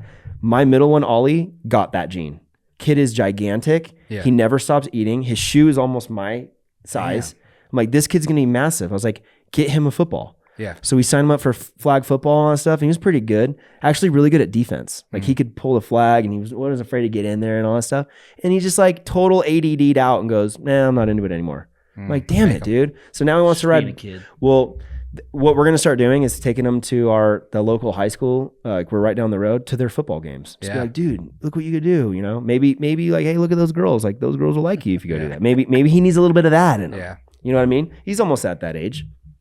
He's 9. Yeah, I don't know. Did you have crushing on girls when you were 9? I think I was. Well, I'm sure. 9? Yeah, What's we were that? a different breed than the kids nowadays. That's 4th grade. Yeah, I definitely had crushes on girls in 4th grade. Dude, I had crushes just coming out Yeah. of the hospital. Yeah. You definitely did. Yeah. You still got Yeah. crushed on everything. You're like, hey. What do you want to? Where do you want to see Gecko in? Let's not even say 5 years because I feel like that's a little too long. Let's give it a 2-year lifespan here. 2-year lifespan. We have 2 new products coming out. One to solidify ourselves a little bit more into the golf world, not just a cleaner, because believe it or not, there's not many people who care too much. It's hard to market grip cleaning. It's not some fun thing. It's not like, hey, wear my t-shirt because it's a grip cleaning brand. What I want Gecko to ultimately be, now that we know that we're in a multi-sport situation, is being that dedicated traction cleaning brand. Like, is that something that we could pull off where it's like, hey, these players can have like the Gatorade, or, you know, like if you think of these brands that are so stuck into these sports, it'd be really cool that eventually when they say like, hey, you know, use Gecko, when they're really meaning like clean your shoes or restore your shoes. Like when you say use Windex to clean your windows, are you using Windex? No, I think from a branding perspective, I think if we do really successful marketing in all those sports, plus with these new products, that we become known as like the grip brand, the traction related brand with traction cleaning, restoring, adding. Like, I don't want to, I love how we're getting to more of the grip enhancing side of things, because there are sports that allow adhesive. So let's go into that. Let's dabble into that. Let's expand into more than just cleaning grips or restoring grips. Let's clean the clubs. Let's clean the shoes. Let's just be that brand where they'll see Gecko towels and everyone has a bottle in their golf bag or in their sport bag or wherever in the dugout, those kind of things. That's kind of like where I feel like we could easily be into, but it's going to take a lot of work. Marketing is a big deal. The more and more I learn about it, the more important it is to me. Yeah. So it's going to be involving me learning so much more about these sports, which is also really cool because I've always wanted to do that. So like getting into these sports more, getting to go to these events, like with this new baseball product, I cannot wait to get invited to like a huge camp, or like, I help sponsor Tyson Ross. You know Tyson Ross, the retired pitcher for the A's. He has a golf event that he raises money, a company called Loyal to My Soil, where he raises money to have these crazy cool baseball camps for kids who can't afford it. So they show up, they get gloves, bats, gear, bags, you know, everything just totally sick. And obviously he's an MLB player, so he's coaching. It's linked with Cal Berkeley, I think, the college team. So they go to their field and everything. So I already have like a lot of golf influence with him. And then with this new baseball product, I think he's going to really love it. So it'd be really cool to maybe start dabbling into like those events. Like, let me donate my products as like as a gift bag to these events or big tournaments. I don't even know, do they call them tournaments in baseball? God, see, that's how So I know there's a big one in Cape Cod area once a year, youth baseball, and then like this little league series thing. Like there's a lot of opportunity to get the brand. Like you said, what if it was on a jersey or what if it was on like an official kind of logo thing? Yeah. The only issue is that it's really expensive with this whole NIL thing. Yeah. What's your take on NIL actually? Like, do you have I think it's like kind of it's a good thing, but they're starting to pay like middle schoolers now, which to me more grooming. You know, I think it's I don't know. It depends on the age, but it's pressure, Yeah. you know. And then On everyone, the kids and the parents. and now the schools have to really get behind their NIL fundraising and everything to be competitive. They're buying teams now. To have a draw come to their university. Right. Otherwise, it's like, no, that program sucks. I'm not going there. Mm-hmm. Then the schools run out of money because they don't have students. It's I don't know. It's a whole layer that it's still new. I personally think I bet it's it gets bad. regulated Yeah. more here in the future, but I never thought I'd see it. You know, college players getting big time checks. But that's tough to Seven regulate. figure. You know, 7-figure college player. yeah, it's tough to regulate it when like, you know, 10 years from now, these guys will be like, well, these guys got paid this. I know. Like, you know, like what's They're setting a precedent now that's going to be hard to. The reason why I say fix, that I is guess. because I get hit up multiple times per day, agencies For money, yeah. looking to, hey, I got this player, I got this player, I got this, I got that. And then I have to come back. I'm like, well, what is this player going to do for my brand? And they don't even really know what to say. It's like, oh, well, you want him on your team. And I'm like, well, why? You know, like, can you tell me a reason why? So they don't really understand. They're like he's saying, it's almost like Wild West. Like, dude, they're just cold targeting everything. It's like, I just need to raise money. I need this team to raise this much money so we can buy the next championship. Yeah. It gets to that point. And it's like, well, now you're kind of ruining. Kids already get burnout pretty easily. So imagine like parents and coaches and teams like putting more pressure. I think that's you're the one who talked about the pressure part. Like, dude, I don't think it's a good thing overall. I think it's interestingly good for maybe some people who might profitably, grow from that. But to me, I think it's extremely risky too, because then their motivation's a little bit different. Yep. What happens when they finally get in the NFL? They're like, oh, I'm already making millions. Mm-hmm. You know, you kind of like, see their intensity go down pretty quickly. Well, it's like Deion Sanders' kid, Shadur Sanders. Yeah. You know, I think he's making $900,000 at the Browns because he's like the third string quarterback, but he made millions in NIL. No, he made more playing at college than he is playing or being on So an now NFL just team. being You're there. going to see a lot of that because there's a lot of players that are never go to that level and do good, but they're the next guy. Yeah. You know, like, aging myself here, but like Matt Leinart, remember him? Star USC quarterback. Mm-hmm. Did okay in the NFL, but he was a man in college. He was the man at USC. Yep. You know, so. And he didn't get the benefit off that. Reggie Bush, definitely same. didn't. Yep. Yeah, same. I mean, he won a Super Bowl and stuff with the Saints, but they didn't get the benefit. Imagine the money those dudes would have made back then with the NIL deal. Yeah. But I think you'll see more of like the Sanders thing you brought up. I think you'll see more of that. Paid more in college, paid less in the pros. And then don't deliver in the pros. So. They don't deliver in the pros, and then what? Yeah. They're just gonna be like, all right, well, college is actually where it's at. Do you go back to college? Yeah, or they're gonna retire. Can you do that? No, you They're can't. gonna retire off college, off the money they made in college, Yeah. and if they're decent at putting money away or something, they won't even have to go. Oh gosh, play pro. See, now you're opening like major can of worms here. I didn't even. Well, think about imagine that. being a 20-year-old multi-millionaire and just go, you know what? I'm kind of dealing with this injury a little bit. I'm just gonna call it. I don't even want to go pro. Yeah. I'm probably gonna get hurt there more. Not to mention I'm gonna they're take my money grinding and so go do hard. something else. The amount of practice and grinding that they're doing. I wanted to say one more thing though about the idea and like where we want to be as a brand. Mm-hmm. It made me think of this, which we could segue into Cliff's story a little bit. Is I, for some reason, have been obsessed with the manufacturing and creation side of things. And I don't know if a lot of business owners are into that. Like, I know, depending on like what your business is, the tediousness and like the stress of dealing with everything.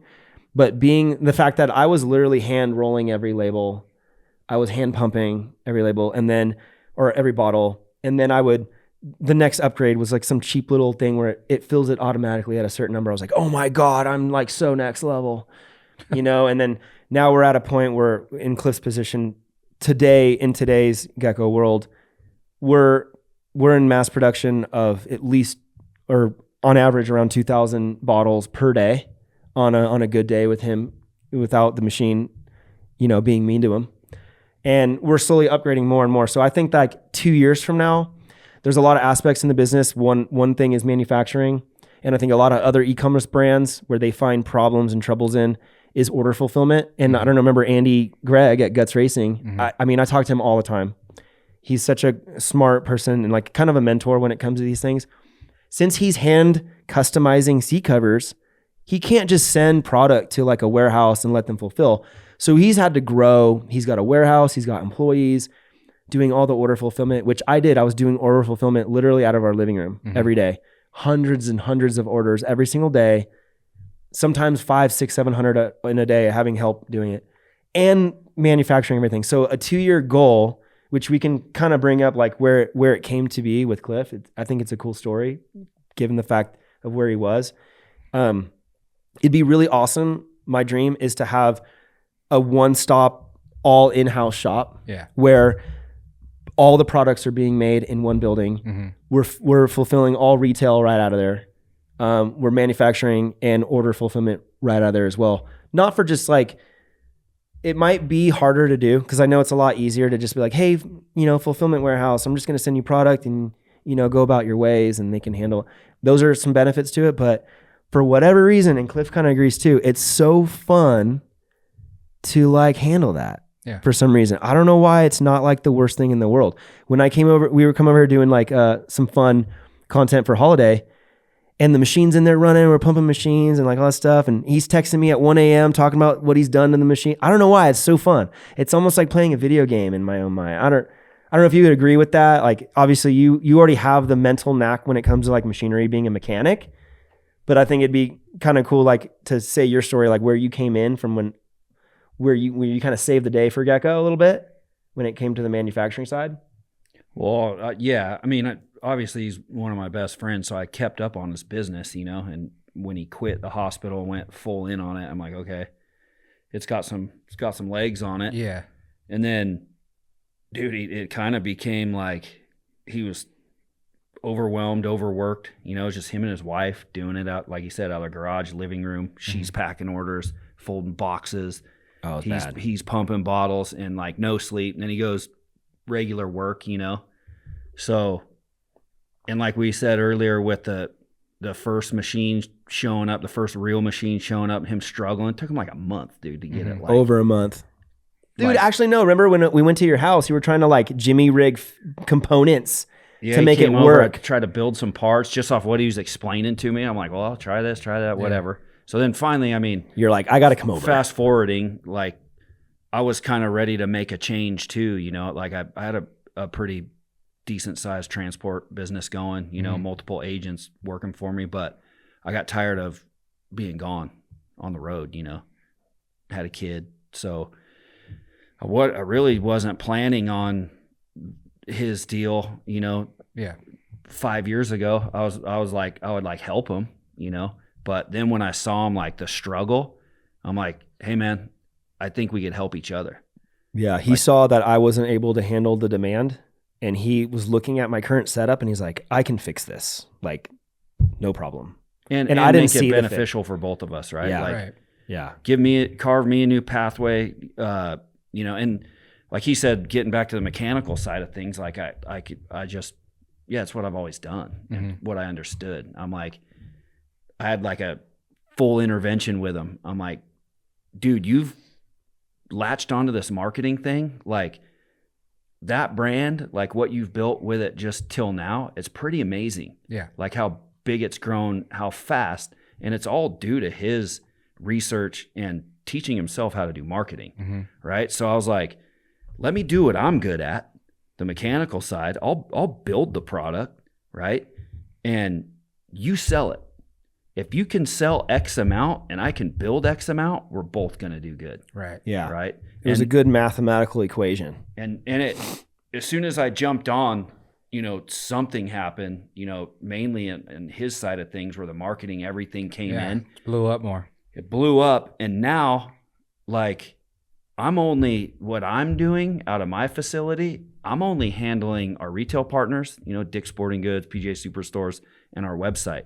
We have an offsite third-party manufacturer just satisfying Amazon. Really? So we're not even doing everything yet, but like that's where he's getting at with the tying in, like do everything, one roof, you know. I want that That's so a bad. goal in a couple years. Like Then we can have podcast rooms like this and a kitchen in there, dude, and a Muay Thai bag. Yeah. And we can say, hey, get those bottles pumped. And then we're just training. Yeah. Like, I don't know what, or have a jam room. Those are like the things I think in my mind, how much fun it would be.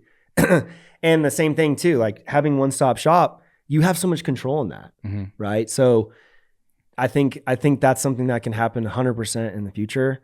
And I think it'll be really, really fun. The fact that having Cliff there, managing it, like I don't know if I would ever be able to do it myself. I don't think I could physically or even mentally. I don't think I even have that capacity. Him being there, able to fix stuff and do things and all that thing. I see that being very, very valuable to the company, knowing that we can mass produce. Because if there was some weird moment where Tiger Woods uses Gecko on the course and all of a sudden we get like 10 million orders, yeah, we can go and, you know, get more made quicker somewhere else. But it's like, we can handle the growth. And that's what he did. I was stuck in a sticky situation where I was like, I might grow myself out of business and I don't know what else to do. And he's like, I can fix that. So we kept it all in house. It saved us tons of money in wasteful spending, figuring things out. And he just turned the turbo on everything. He's like, oh, well, this, we'll fix that. We'll fix that. We'll fix that. Now he's working at home and watching the business grow to the point where now we're like, well, now we need to increase production again. What are we gonna do? So we buy a new piece of the machinery. We're going to try and get another piece of machinery. Like if we can increase our production, then we just keep our value. And then all of a sudden, 2 years from now, it would be so bitchin' to have, you know, multiple units being made. We're handling retail out of one door. We're handling Amazon fulfillment out of one door. We're fulfilling online orders out of one door. Maybe even have like an office in there where I can do like marketing team type. I mean, I just see like a lot of opportunity there that is now fully possible because of the people around me, which I feel like I've just struggled. Like I of all the luck in this story, some of the things that I got lucky doing, I capitalize on those things, but there's just things I can't ever say that I deserved or earned on my own having people like this. And I think that if you watch the stories of businesses that succeed, there are some times where it's like God's intervention. We're like, no, this is why this is happening. Right. You know, this person in your life is here for that reason. It's like, of all the freaking things we've done, can I say fuck? Oh yeah. Hell yeah, dude. I'm sick of being on Daniel's podcast. He's like, kids, listen. Well, with the whole thing, you gotta be patient. What I've learned with my other business ventures and other stuff I've done, like I've tried that. Like, man, I want overnight success. I'm getting older. Oh yeah. I want overnight success, but you got to learn through the school of hard knocks. Like it ain't the way it works. So it's cool with this because it's like him before. I was always on my own too. I was always trying to make these decisions for myself, and like a lot of them didn't work. Yeah, you know. And now with the team, you know, with the two of us handling different things, but it works, and like he gives me the freedom to do whatever I want. You know, he trusts that. Like I don't have to run daily calls by him every time. That's the best part. And I don't there's no one else that I could probably do that with. I mean, think about all the things we've gone through. How many states have we been in and countries we've been in and playing shows and like all these things. It's like crazy how I could probably go a week, like just when I was knocked out, you know, I never talked to you about anything. I don't remember anything, you know, and here we are still. Those are the kind of things like, that's like your ride or die kind of situation. My brother was like that in the beginning, but he moved to South Carolina. Obviously he didn't want to be a part of it. He's like proud of me for doing that. I tried to get him to be involved because my brother's involved with everything, you know. That's what a loser. Yeah, what a loser. Hey, that's like Shark Tank when they pass on like the multi-billion-dollar idea. Daniel? You blew it, Daniel. He's so stoked. And what's funny is he's so busy, dude. Yeah, and that was the thing, because I was like, hey, let's do this. And he's like, man, I can already see this happening. I am not going to come to the table nearly as much as you are on this when it started going. Right. Because he's not. And that's really cool of him. And because of his multiple business endeavors, he's like, you do not want me. He's like, I know we're brothers and everything. He's like, but you do not want me involved. He's like, I'm here for whatever you need, but do it yourself. Yeah. And there was like an epiphany there, because my whole life with like Cliff and Mike being in the band and like Daniel being in my band, and then my motocross career always taking care of me. I always felt like I had these dad figures taking care of me. And I was like, well, all right, well, this is the first time where I'm actually doing this shit on my own. Yeah. And I went in there, dude, and just sent it. And I was like, I want to build it. I remember telling Mason that. I was like, dude, I want to build something to where I can like maybe provide something for my friends like Mike has always done for all of us. Really cool stuff. And he was like, dude, hell yeah. Super supportive of it and everything. And then Cliff coming in now, it's like, it feels really good. Yeah. Instead of me like staying under like my brother's wing. Yeah. It was like a protective, like safety move for me all the time. Plus he had multiple businesses already. So I was like, oh, well, what do you think about this? And he'd tell me. So now I do stuff and I make mistakes and I step in the mud and I'll call Daniel. I'm like, dude, I did this. He's like, why'd you do that? And I was like, well, you told me not to call you anymore, you know? Yeah. But those are all necessary things. There's like obviously a million things we get into, and I pick Cliff's brain like every day about shit. So that's just the name of the game. But yeah, it's a good team and I'm super lucky. Yeah, dude, it's super cool to see, the growth of it. Yeah. We have over 200,000 athletes now use Gecko and counting, and it's starting to go quick. Like that's all kind of like in this year. Last year it blew up. I think we got, what was it again? Like 50, it was like 50,000 and then we're 150,000 now. Yeah. I don't know how many hundreds of thousands of bottles we've sold, but over 200,000 athletes are now using Gecko. Bank is looking good. No, dude. It's all reinvestment. Yeah. That's the thing. I was like a funny meme when people talk about business, like, oh yeah, you make your first 100, it's hard to make your first 100K. And I was like, yeah, that sucks. It's really hard. You get to your first million, you're like, oh man, you're so rich. No, all that money's gone. You're completely just reinvesting it back to just to make it do it again. Yeah. All right, cool. All right. And then the guy was like saying, because I'm not saying I'm at any of these levels, but like, oh, then you get to 5 million. You're like, oh yeah, we're rich now, right? Well, no, not really, because now at that level you need like, protections, lawyers, investments, and you need to have this and blah, blah, blah. Now you got these tax attorneys, all of a sudden like, okay, cool. So margins are dropped even more. All right. What about like 10 million? When do we get to $10 million round? Because I know there's some clothing brands last year. What was it? Built Clothing? I think it was Built Clothing. They were bragging about getting 10 million in revenue. And they sponsored like Mike Tyson. And I was like, they probably have none of that money. So all that money's gone, because then you get to that thing is like, well, now you need to pay hella people a lot of money to grow it into, once you get into like that 20, 30, 40, 50 million, now you can say your bank account's nice. Cause it's like crazy. We're launching two new products. I'm like, dude, this is a huge investment. There's a lot of assets sitting there because like selling your product and everything, like I'm holding on to maybe a lot, but it's like, dude, the second you sell it, you're already buying a ton more because we're scaling. That's the one thing I've learned is like, well, if we stayed normal, it's like, okay, we can maybe like save some, invest some or whatever. But it's like, we're growing so fast that we used to buy like 20,000 bottles in one order. Now we're buying 80,000 in like quicker. Yeah. And we're almost running out. We're like, oh my God, when are they going to get here? And what was that the last time? We're like, we're literally going to run out of inventory again because we haven't got it here yet, And that was like an 80K order. And then we ordered another 80K right off the bat. And we got holiday coming up. We have no idea what that's going to happen, with Black Friday. A lot of bottles. Yeah. Dude, this guy, you should see his bottles. hands because he still QCs like the bottle cap itself. Every one of them. And oh my God, his thumb, and I feel for him because my thumb was the same way. I had these gloves that would like stop it. You tear a hole in those and you're still going. Let me see your hand. Show him your hand. It's better now, but it was fully calloused. Look at this callus, dude. Look at that. Right there. From grabbing it and like twisting the bottle caps, like, oh my God, dude. Thousands and thousands of bottles. Just know that your bottle has been hand checked by Cliff himself. Okay. Well, unless it's some of the third party, the Amazon. Oh yeah. Yeah, if I still back that guy up. I'll send. We'll leapfrog. That's a backup. That's only when there's like an oh shit hit the fan kind of thing, which could happen this season with basketball. This is our first official season. We jumped into basketball like end of December, and we totally missed the boat on that. But we have everything prep ready plus holiday. I think basketball season is an interesting sport because it is holiday season. Yeah. So from like an e-commerce brand kind of thing. Maybe that's why there's not as much money being made in basketball because everything's so on sale, like from a number standpoint. Football is kind of a weird spot too. It's like end of summer and people aren't spending much money. They're going to school. They're no more vacation. Dude, golf is the biggest, dude.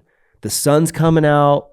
March hits. The Masters happens. And all these dudes that have been pent up, they're like, here's my money. Yeah. They buy everything, dude. New clubs, new grips, bottle of Gecko, one of the Gecko towels, you know. They're spending buttloads. I feel like golf season is way bigger financially when it comes to that. Yeah. Well, all the marketing's been there in the past because that's where it started. We'll see. Yeah, I'm really interested to see what happens with basketball. Basketball, the new product coming out, excuse me, is going to be for baseball. Mm-hmm. Just to get into that market, it's going to be big. Yeah, real big. Because that's like we were saying, youth sports wise, it's Yeah. one of the biggest. Right. Yeah. Just That one's exciting. The only thing we can probably say is that we're going to be in business to replace pine tar probably in the future. Not because we're like in competition with pine tar, but I want to replace pine tar because of how necessary it is on what pine tar gives you, not on what pine tar leaves you, right? So you talk a lot of these baseball players, like I said, they hate using it. Right. They have to. It's not convenient. It is so tedious. It's a mess. It melts, and I mean, we've already talked about this, but we want to make something that you wouldn't even know is there, and that's kind of what. And there's some other things too that are going to be employed on that, but it's going to be really, really big. I'm really excited about baseball. I'm also really excited about getting into the sport of baseball because, like you said, baseball's kind of boring. If you get into it, it's actually not. Mm-hmm. You know, I remember watching. It was like the USA Japan. Was it USA Japan?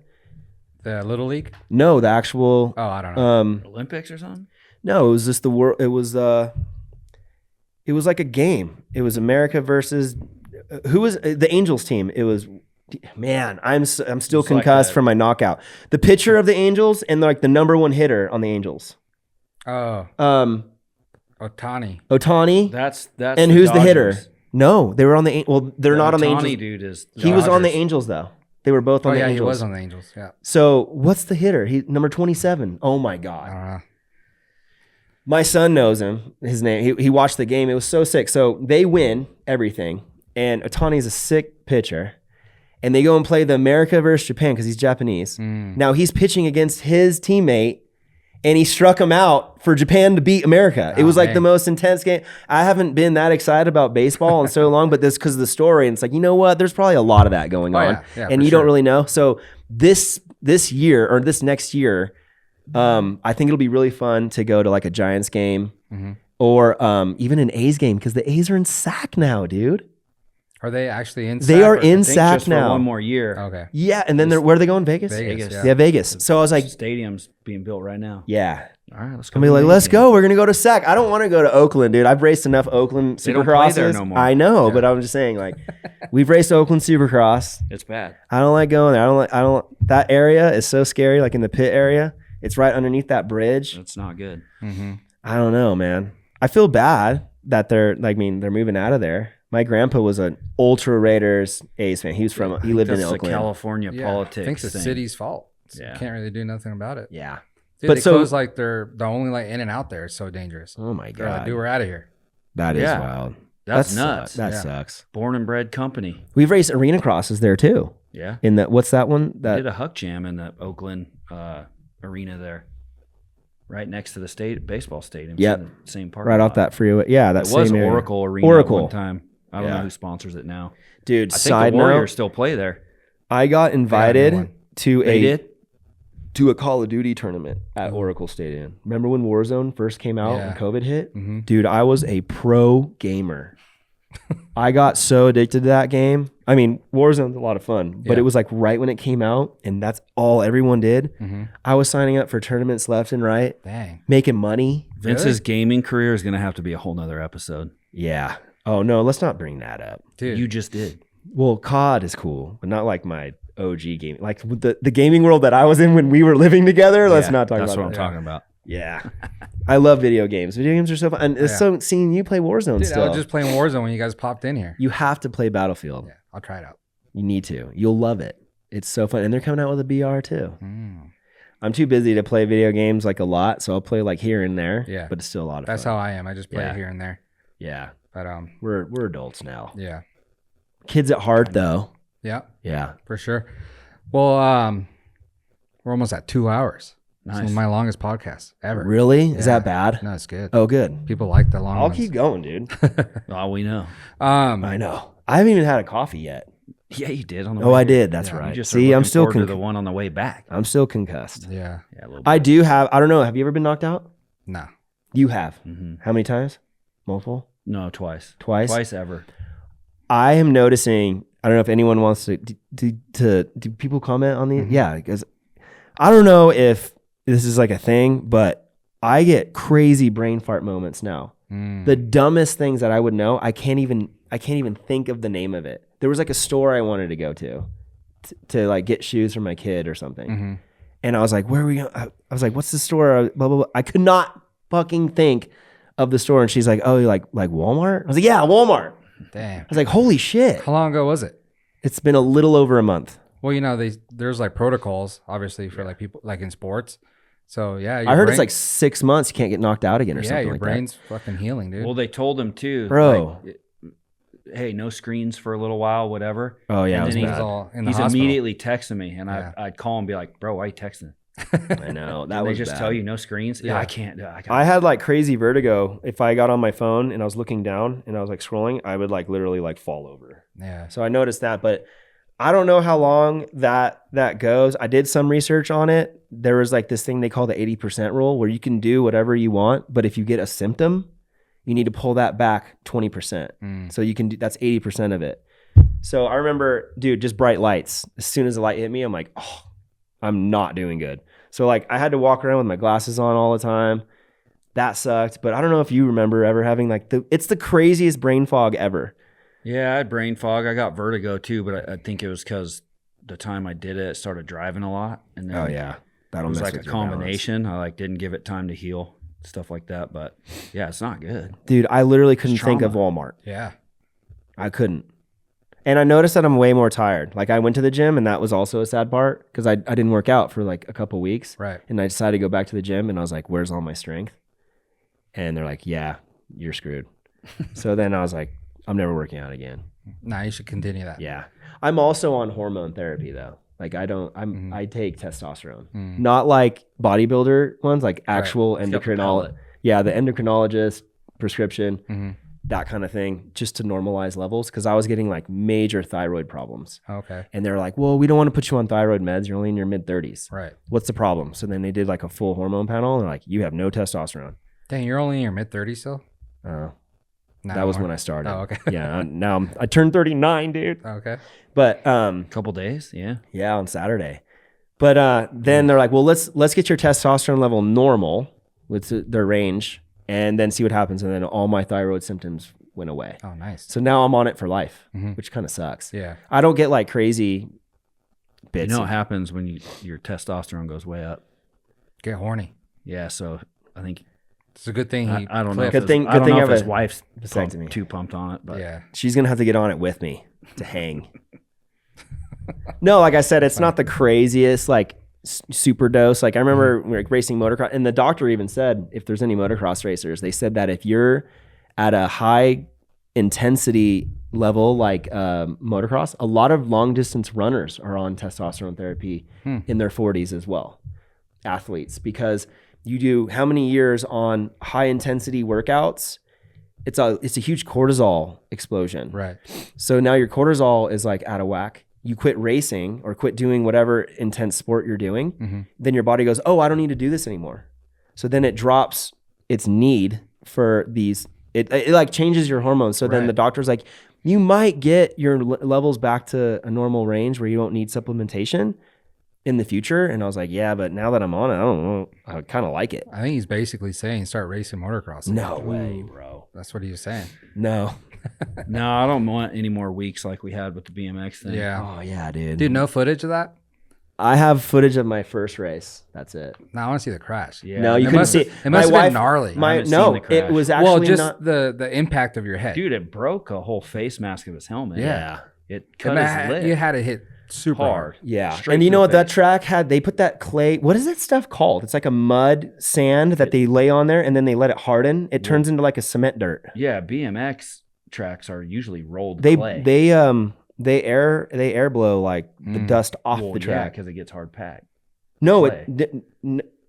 You should see this And then it dirt. turns It's like this into red. I know it turns into marbles. Yeah, if and then that's when it rains on there, it like still makes it tacky. It's really It'll interesting. get tacky with water. Yeah, it was But really you interesting. can't water it too much because with BMX it slows you down. It's drag. Yeah, So there's and a it creates fine like little line. ruts. Yeah, there's a fine line of keeping it nice and packed and rolled. It's like an RC Anyways, car track. bro, like I don't know. There's a You video, just thought you were the man, dude. dude. I wasn't even jumping. You just went in there hot. But thank God I was wearing goggles, and everyone thought like, "Oh, you're just being cool because you're wearing goggles."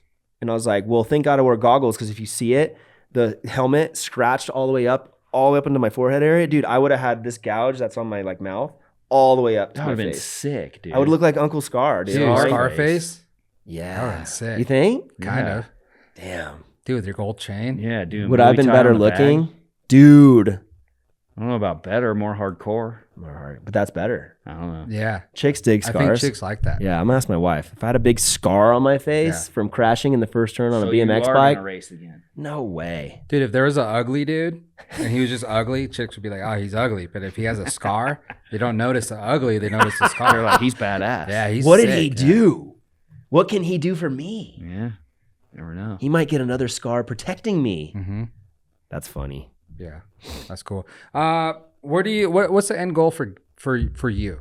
Not just Gecko in general, but for you. Retirement soon, selling the company, getting it big where you could just kind of let it run itself and then hang out, or where do you want to be Shoot. at? I go back and forth. I mean, talk to Cliff about this all the time because we always do like hypothetical situations. Mm-hmm. What could happen if we do? So, I mean, from an acquisitional standpoint, I don't know quite yet if companies or like investment type companies or someone who would want to buy it out or divest it or whatever it is you want it, what would happen is it worth doing that yet? Because like grip cleaning, like it's a brand new thing. It's Right. a kind of a new concept. And Cliff was saying, well, all these duplicate brands and these people trying to like do the same thing you're doing and then falling off is a good sign that if you survive and you grow and you keep growing and you get to the point where like, all right, we are the official sport dedicated cleaner formulated for grip, right? We're the best, grip cleaner ever made kind of thing. Maybe acquisition would be something on the table. I would love to be at that meeting, like to say like, oh yeah, dude. Like, did you hear about lab putters? They got bought out for $200 million. Really? Yeah. And they only have 15% of the market share in golf putters, by the way. Nerding out right now. That's wild. That's not a huge brand for their industry. No. No. 15% of the market. Who bought them? A private equity firm. 200 million. I saw they sold for 200 million. I mean, is it a joke? I've seen it multiple times. they sold. Multiple. Huh? They sold. Yeah. At first I thought it was LA Golf. I was thought like, it was LA LA Golf, the Golf, shaft too. company? Yeah. Holy shit, they just started like not that long ago. That would make more sense though, because I think LA Golf sells more revenue wise than Lab Putters. So that's what blows my mind. Is So like, what would LA Golf be worth? dude, maybe too much. Maybe like that's the thing. Like there's like a little fine line, but that's 200 millis. It's a good problem. That's a good problem. Yeah. How do you even get paid out on that stock option? Like here's 200 million worth of stocks. Go Do take a whatever loan. you want. Really? Yeah. You want to come to that meeting with me? You should. Yeah. You should. I'll need help. Do it on a podcast. Let's live. do it on There a. we go. We're gonna do it on a live That'd be sick, podcast, dude. dude. That'd be the first one. First of its kind. Yeah. Dude, it would go viral. Yeah. That'd be so sick. Kind Live. of like The Apprentice, I guess, but Yeah. actual real. But then the other thing is, we talk about this all the time, is if we do get Gecko to a point where everything is in house, dude, he's got his kid, his son. He's gonna be at an age where like they might actually have something to do and like be a part of and grow and work. Yeah. Like I thought of it like, man, if I just delegate everything out, or I'm just retired in my 40s, letting the business grow like a self, money making asset, kind of thing. It's like, well, man, I kind of want my kids to like see what it is, because it's not easy, dude. This is a lot of work. It's Yeah. way more work than you would think. It's Oh, yeah. 24/7 shit going on every day, dude. Cliff's like, dude, bad news. Dang it. And he'll be like, I lost the bubble wrap somewhere. I'm like, no. Yeah, I just mess with them a lot. Yeah. But there are He's things so like, heightened already. I call like him for more. instance, I can give you a little example. I've been trying to get the trademark for Gecko, just Geko, for over 2 years. We've had 2 class actions it's not a class action. It's called a something action, where they're like, no, we're not going to give it to you. So then the lawyers have to go in and fight for it. Like 50-page legal letters, giving it back to the USPTO. No, they deserve this because of XYZ. They're already a big brand. They're in retailer. This. It's unrelated to this other one, because trademarks are kind of difficult. And big high five to getting Gecko. Oh, you did? The official trademark. Oh, nice. 2 big legal fights to get it. Damn. And there was this one cleaning brand called Gecko, but it was spelled differently. And they do like it was like industrial grade, like washer dryer degreaser kind of stuff. They called it Gecko. And it was totally unrelated, you know. So they fought that, but we got it, dude. Like literally yesterday, I got the email. Nice. It's officially registered. I got other trademarks, like the logo marks are really easy, but I thought that having the word Gecko was going to be very, very hard. Yeah. Very difficult to get. Yeah, that's a big one. Dude, that's getting that. So then, dude, next big problem. They're like, all right, well, so now that you got that, so we got to tackle Japan trademark, EU, Canada, what was the other one? And then get some other classes put in there. And I was like, oh my God, we just got this one. Can you give me a second here? Yeah. But they're like, no, dude, because if you grow internationally, you know, sporting goods, it's got to be protected as you go. So I was like, sick, dude. But I don't know if you know why I named Gecko. You don't know what a gecko, like a trait of the actual lizard itself. Well, they like, it's the climb strongest animal in the world. Oh, okay. Not from mass strength, but adhesive strength. So it has the most traction in the world. It can hold 20 times its weight in its little hands. Yeah. So I was like, that is so sick. If we become a grip brand, because I have more products ideas. I want to come out with baseball wraps, possibly like golf putter grips, football gloves, baseball gloves, just grip related, anything with your hands. I feel like there's a lot of opportunity there. And then you can grow it into a point where maybe it becomes like a lifestyle brand. Like people will actually rock your, maybe not a hat or nothing, but like you see those Gatorade towels everywhere. Dude, I would rock a hat. You would? No one Here, brought me one. you can have this one. Oh, dude. Yeah. Dude, nice segue. Look at that. I got been wearing it the whole time. Dude. Might need to open it up a little. Is it good? Perfect. Perfect. And that's the fresh, look at that trademark, dude. Yep, trademark. But then the other thing is, so like having an all in-house thing, family involved, that I think that's a really cool success for me. Like as a father, like letting my kids like say work in high school and like work at the company, you know, make Cliff tell them what to do. That'd be so funny. Yeah. You're like, dude, mess with them. Don't listen to me though. Yeah, they will. They just don't listen to you. Yeah. No, yeah, you got a good thing going, dude. And like I said, seeing it grow from the beginning to what it is now in such a short time is amazing. Yeah. Every time you post like, hey, we're in this store, I'm like, damn, dude, they're killing it. Yeah. And I have a buddy that golfs and he's bought your product off of Amazon. Really? So like he always asks me, he'll be tuning into this one. Nice. He always asks me how they doing. And I'm like, dude. Tell him to hit me up, DM me. I'll send him stuff for free. Okay. Stop buying it. I told him, well, I'll tell you this. He had a job, now he doesn't. Yeah. So it's probably going pretty good. Yeah. And then I haven't talked to you since then. So since then it's gone even bigger. And not to mention, that was a really, really scary move because I'm married, I have kids. Yeah. My she's an RN, but she hasn't been working for a while ever since. Once we had our third kid, I was like, I'm pretty sure being a mom of 3 kids is like a job in and of itself. So I had to kind of step up the plate financially with that. So like fully relying on that. And then now this business, like, oh my gosh, what a crazy, scary feeling to say, hey, but my managers I was really close with, they really loved me and our relationship as friends were so cool. So I'd go tell them all the time. I'm like, hey, I don't know if I can do this any longer. He's like, well, then don't. He's like, keep your license and then do a travel job or come back if you need to. And I was like, all right, that makes me feel better. Like my fact that my managers, and he's like, dude, you can always come back. Yeah. You know, that's cool. So I was like, all right, I'm going to go for it. And it hasn't been easier. Like that money's gone, you know, and I just knocked myself out. I don't have that amazing healthcare insurance anymore. That was another dumb thing. Like, why did I do that then?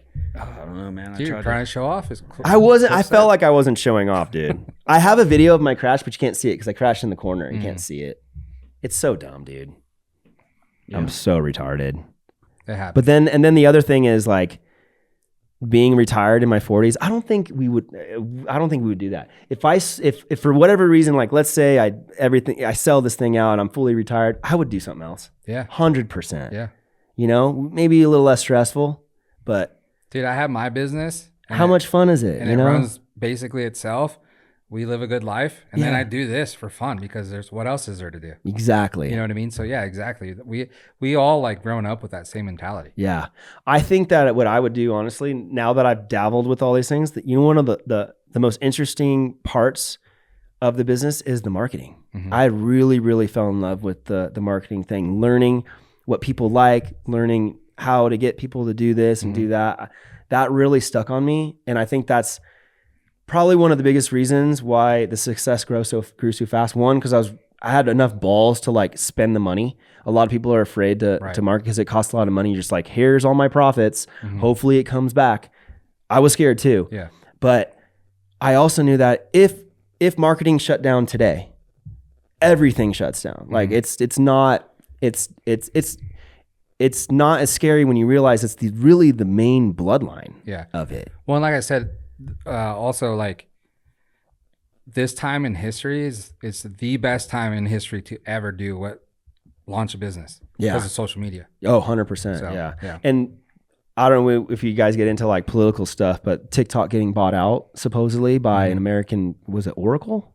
Was it Oracle? Yeah, they were part of it. Part of the acquisition. Sure, yeah. That's what makes me a little curious. I'm not saying it in any political way because I don't really know, but from a business standpoint, TikTok was so cool because I had like 200 followers getting millions of views because I figured out a way to get people to watch it or buy the product. Right. So I figured out a way to market my product. Dude, that was the most insanely top of funnel organic marketing campaign I ever did. I would fly to a golf event. It's usually at a nice prestigious course. I would video with my iPhone and then for the next month, post those every other week for free and get millions of people to see it. Yeah. You know how much money it would cost to spend to get 1 million impressions? Like it's a lot, especially in Meta. So then I'm thinking, well, okay, TikTok just got bought out. I wonder how that's going to play out now for businesses because TikTok was always giving high five to anybody. It didn't matter who you were, dude. Right. You could be the biggest guy, the littlest guy. If people like your videos or people are buying your product, TikTok's like, send that one to the algorithm, you know? And it does. It was so great. And now I'm just curious as what's going to happen because you're saying social media. How much control are they going to have of that now? Because you can't do that on Instagram unless you're sending like funny ass memes. Well, You know? they knew that's why it didn't get shut down. That's why they just transferred it. You know, all these China's got to stay in line, and that's kind of their way of doing it. But there's so many businesses like yours, small businesses on there, they couldn't take it away. No way. It would be suicide for whatever administration was in charge of taking that away. Yeah. They would never get elected again. You know what though? It's a good learning experience because in the beginning, I had a lot of risk if TikTok was going to get shut down during that time because a lot of it was coming from there. Yeah. And I was just starting to grow into other platforms, but I diversified. And I remembered that like, you know what? It's not a good strategy to just rely on one platform. Right. So I need to make that investment. So like you said, nice bank account, all gone, right? Yeah. So like full on ad budget, every cent I make in profit, because I was still working, just send it right back, right back out there to just keep it growing and keep getting inventory. And now if TikTok changes, like a lot of my sales don't even come from TikTok anymore. It's kind of like all blended around, which is great, you know, because I'm marketing on Google, I'm marketing on Amazon, I'm marketing on Facebook, Instagram, TikTok. Like I said, I'm after you. So if you're on any platform, I even heard Snapchat does advertising now. Oh yeah, Snapchat kills it. Really? Oh, dude, I'm going to have to do that well, now you said that, because I just learned that. And if I heard that there's a lot of marketing. As far as influencer, so if you're on there and you're monetized, their payout is way better than anyone else. Right. So they're incentivizing people. Yeah. So imagine a business going, hey, get people to make Snapchat. I mean, how do you even market that though? I gotta figure I'm so past that generation. New challenge. Yeah, dude. You'll have it figured out by next week. I don't have Snapchat. I've never had it yet. I'm past that range. You're gonna have it on the way home. Watch like Deegan. Yeah. Hayden. Yeah.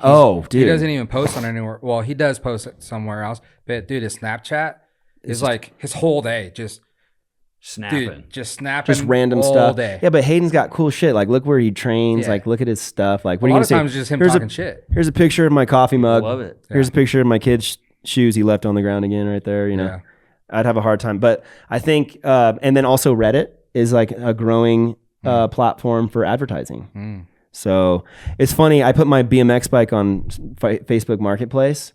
to sell because I don't want to race BMX anymore. I was like one and done. And I saw Gecko ads on there on the marketplace. Nice. I was like, wow, this is wild, dude. Yeah. I am really out to get you. I am getting myself. Dude, it's the time to do it. Yeah, for sure. Better than any other time in You history. just have to understand it and take advantage of it. Yeah. People launch companies all day, every day too, but don't know how to like go down that road. Mm-hmm.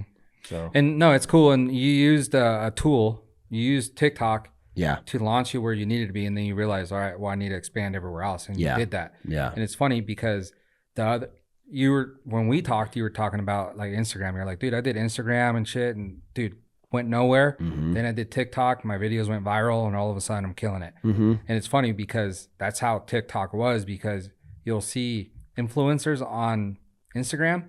You go to their profile, and it's like on TikTok, 90 million followers, and on Instagram they got 20,000. Yeah. Which it still doesn't translate, you know. I have 14,000 on Instagram and 26,000 on TikTok. Mm-hmm. And that TikTok had a 6-month head start on it, but I don't think Amazon or Instagram will ever catch up to TikTok. Yeah. I mean, the thing is I post a video every single day to keep relevancy, because the way the advertising works with TikTok, you need organic videos to give them budget, like the way that they have. It's different setup. But Instagram, I don't post shit, because I will literally post the same video and it does nothing at all. But if I put it in the ad manager, start spending money on it, then the impressions come. But I'm buying impressions. Right. But I'm not an influencer. I'm a business. Of course, I mean, advertising is the name of the game. Well, exactly. That's exactly what you're doing. I'm paying for the algorithm. I will be in your face twice a day, every day, and I will make sure of that. Yeah. You know, until you finally buy it, and then I won't bug you for 30 days, and then I'm back in your algorithm saying, how is it? You should buy another bottle. Yeah. You know, and that's how marketing is. Yeah. We were just talking about Starbucks, right? They don't do any advertising. Their advertising is a Starbucks every other corner of the street. That's their way of advertising. Yeah. You see that everywhere, dude. they're beyond the petty stuff. Yeah. They just blow up a $5 million building on every corner. Man, it's crazy. We literally pulled out It's in of your line of sight. I bought a coffee. We stopped on the way and we bought a coffee. We got out and there was another Starbucks literally walking distance from the other one. And they're just separate. They weren't like inside the Target or whatever. Yeah. It was literally two separate Starbucks. You could throw a rock at each other, you know, but one's more all traffic. If there's a median, you know, there that there's no left turn into one, right? They'll just build one on each side of the road. That's so wild, dude. That's actually wild. They don't run ads. I don't think I've ever seen a Starbucks. Have you ever seen the Starbucks ad? No, just everyone that fucking posts it. It's a good question. That's their ads. Yeah, and you just drive by and you see them. And dude, I have the Starbucks app, and I got money on there, and I did the scanning. You know, we got the biggest Starbucks roasting plant down the street. Right here. What? Down the street. No way. So you'll like get up sometimes and you just smell like coffee. Oh my god. Smell the burnt beans. I love that. That's like a soul soothing thing. Let's go get a coffee. I don't drink coffee. You don't drink coffee? What do you drink for caffeine? Yerbies? Yerbs. Those are like second place. Do you drink Celsius though, huh? I've been on the Celsius lately. Because dude, I love a yerb still over Celsius, but dude, the carbs in a can of yerba. Dude, 26 grams. It's gnarly. I know. And how much is that of sugar? 26 grams? No, it's a little bit less, but yeah. Sugar's a little less, but because it's a tea, but I'm like, whoa. You saw they make the skinny cans now though. I did see that. So I try to get those instead.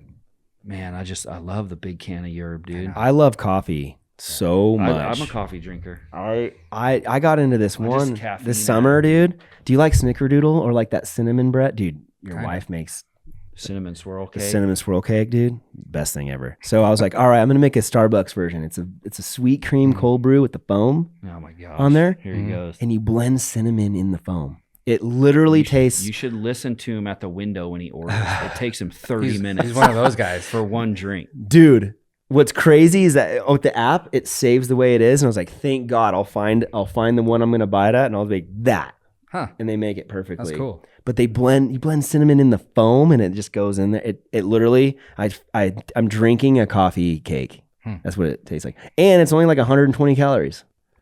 That might be a little bit of a lie. Really? I don't Sugar know. content. No, dude. I mean, you go on there, it says it on the app. Are they lying? Yeah. They have to be lying.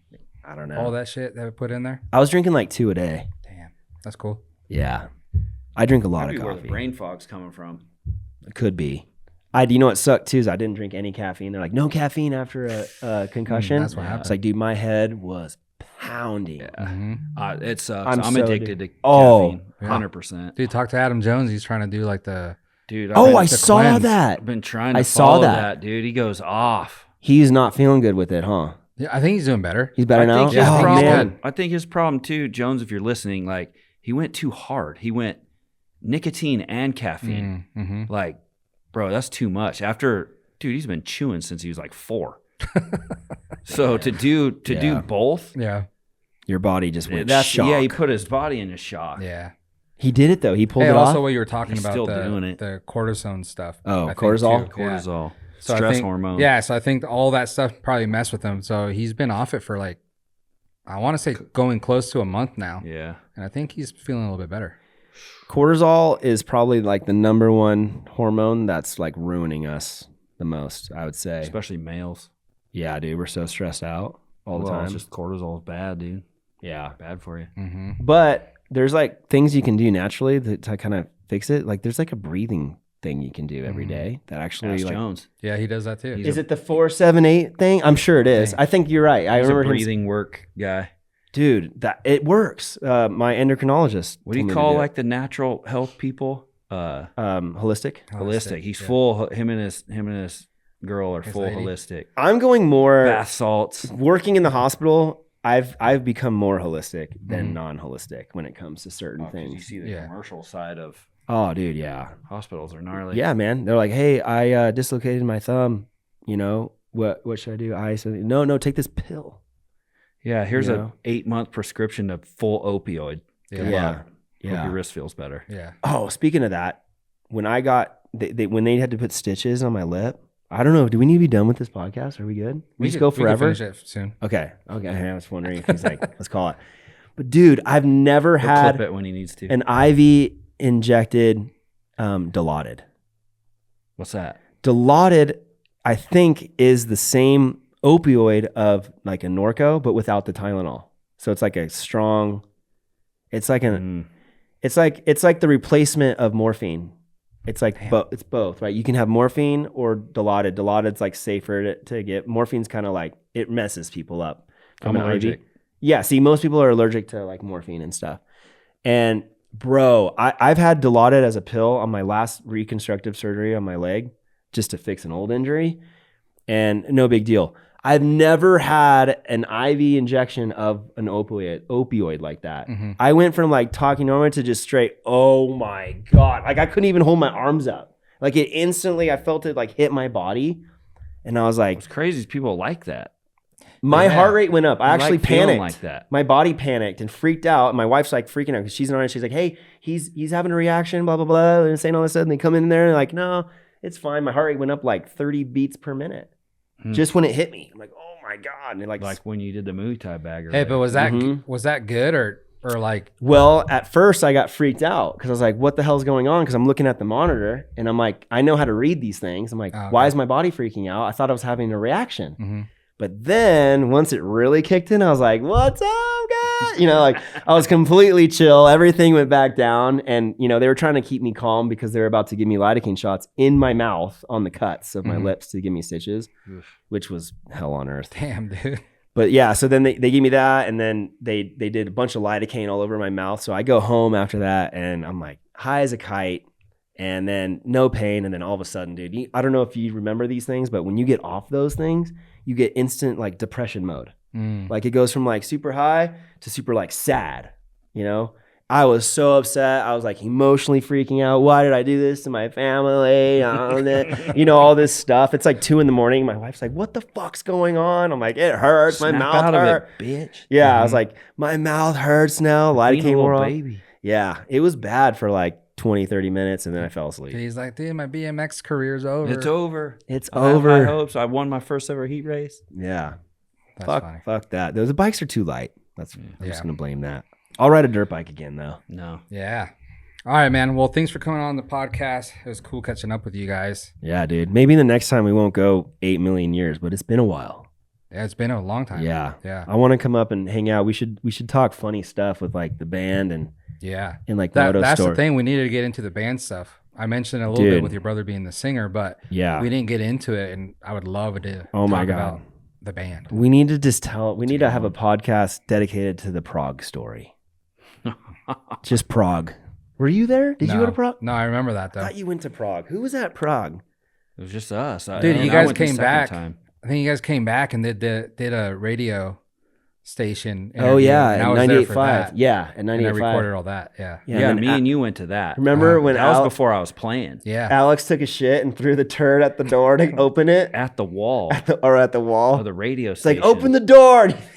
He did like a full-on monkey, like shit and Dirty. hand throw turd. Dirty. He was We were dirty, so dog. Dude, and now down. he's a father. Yeah.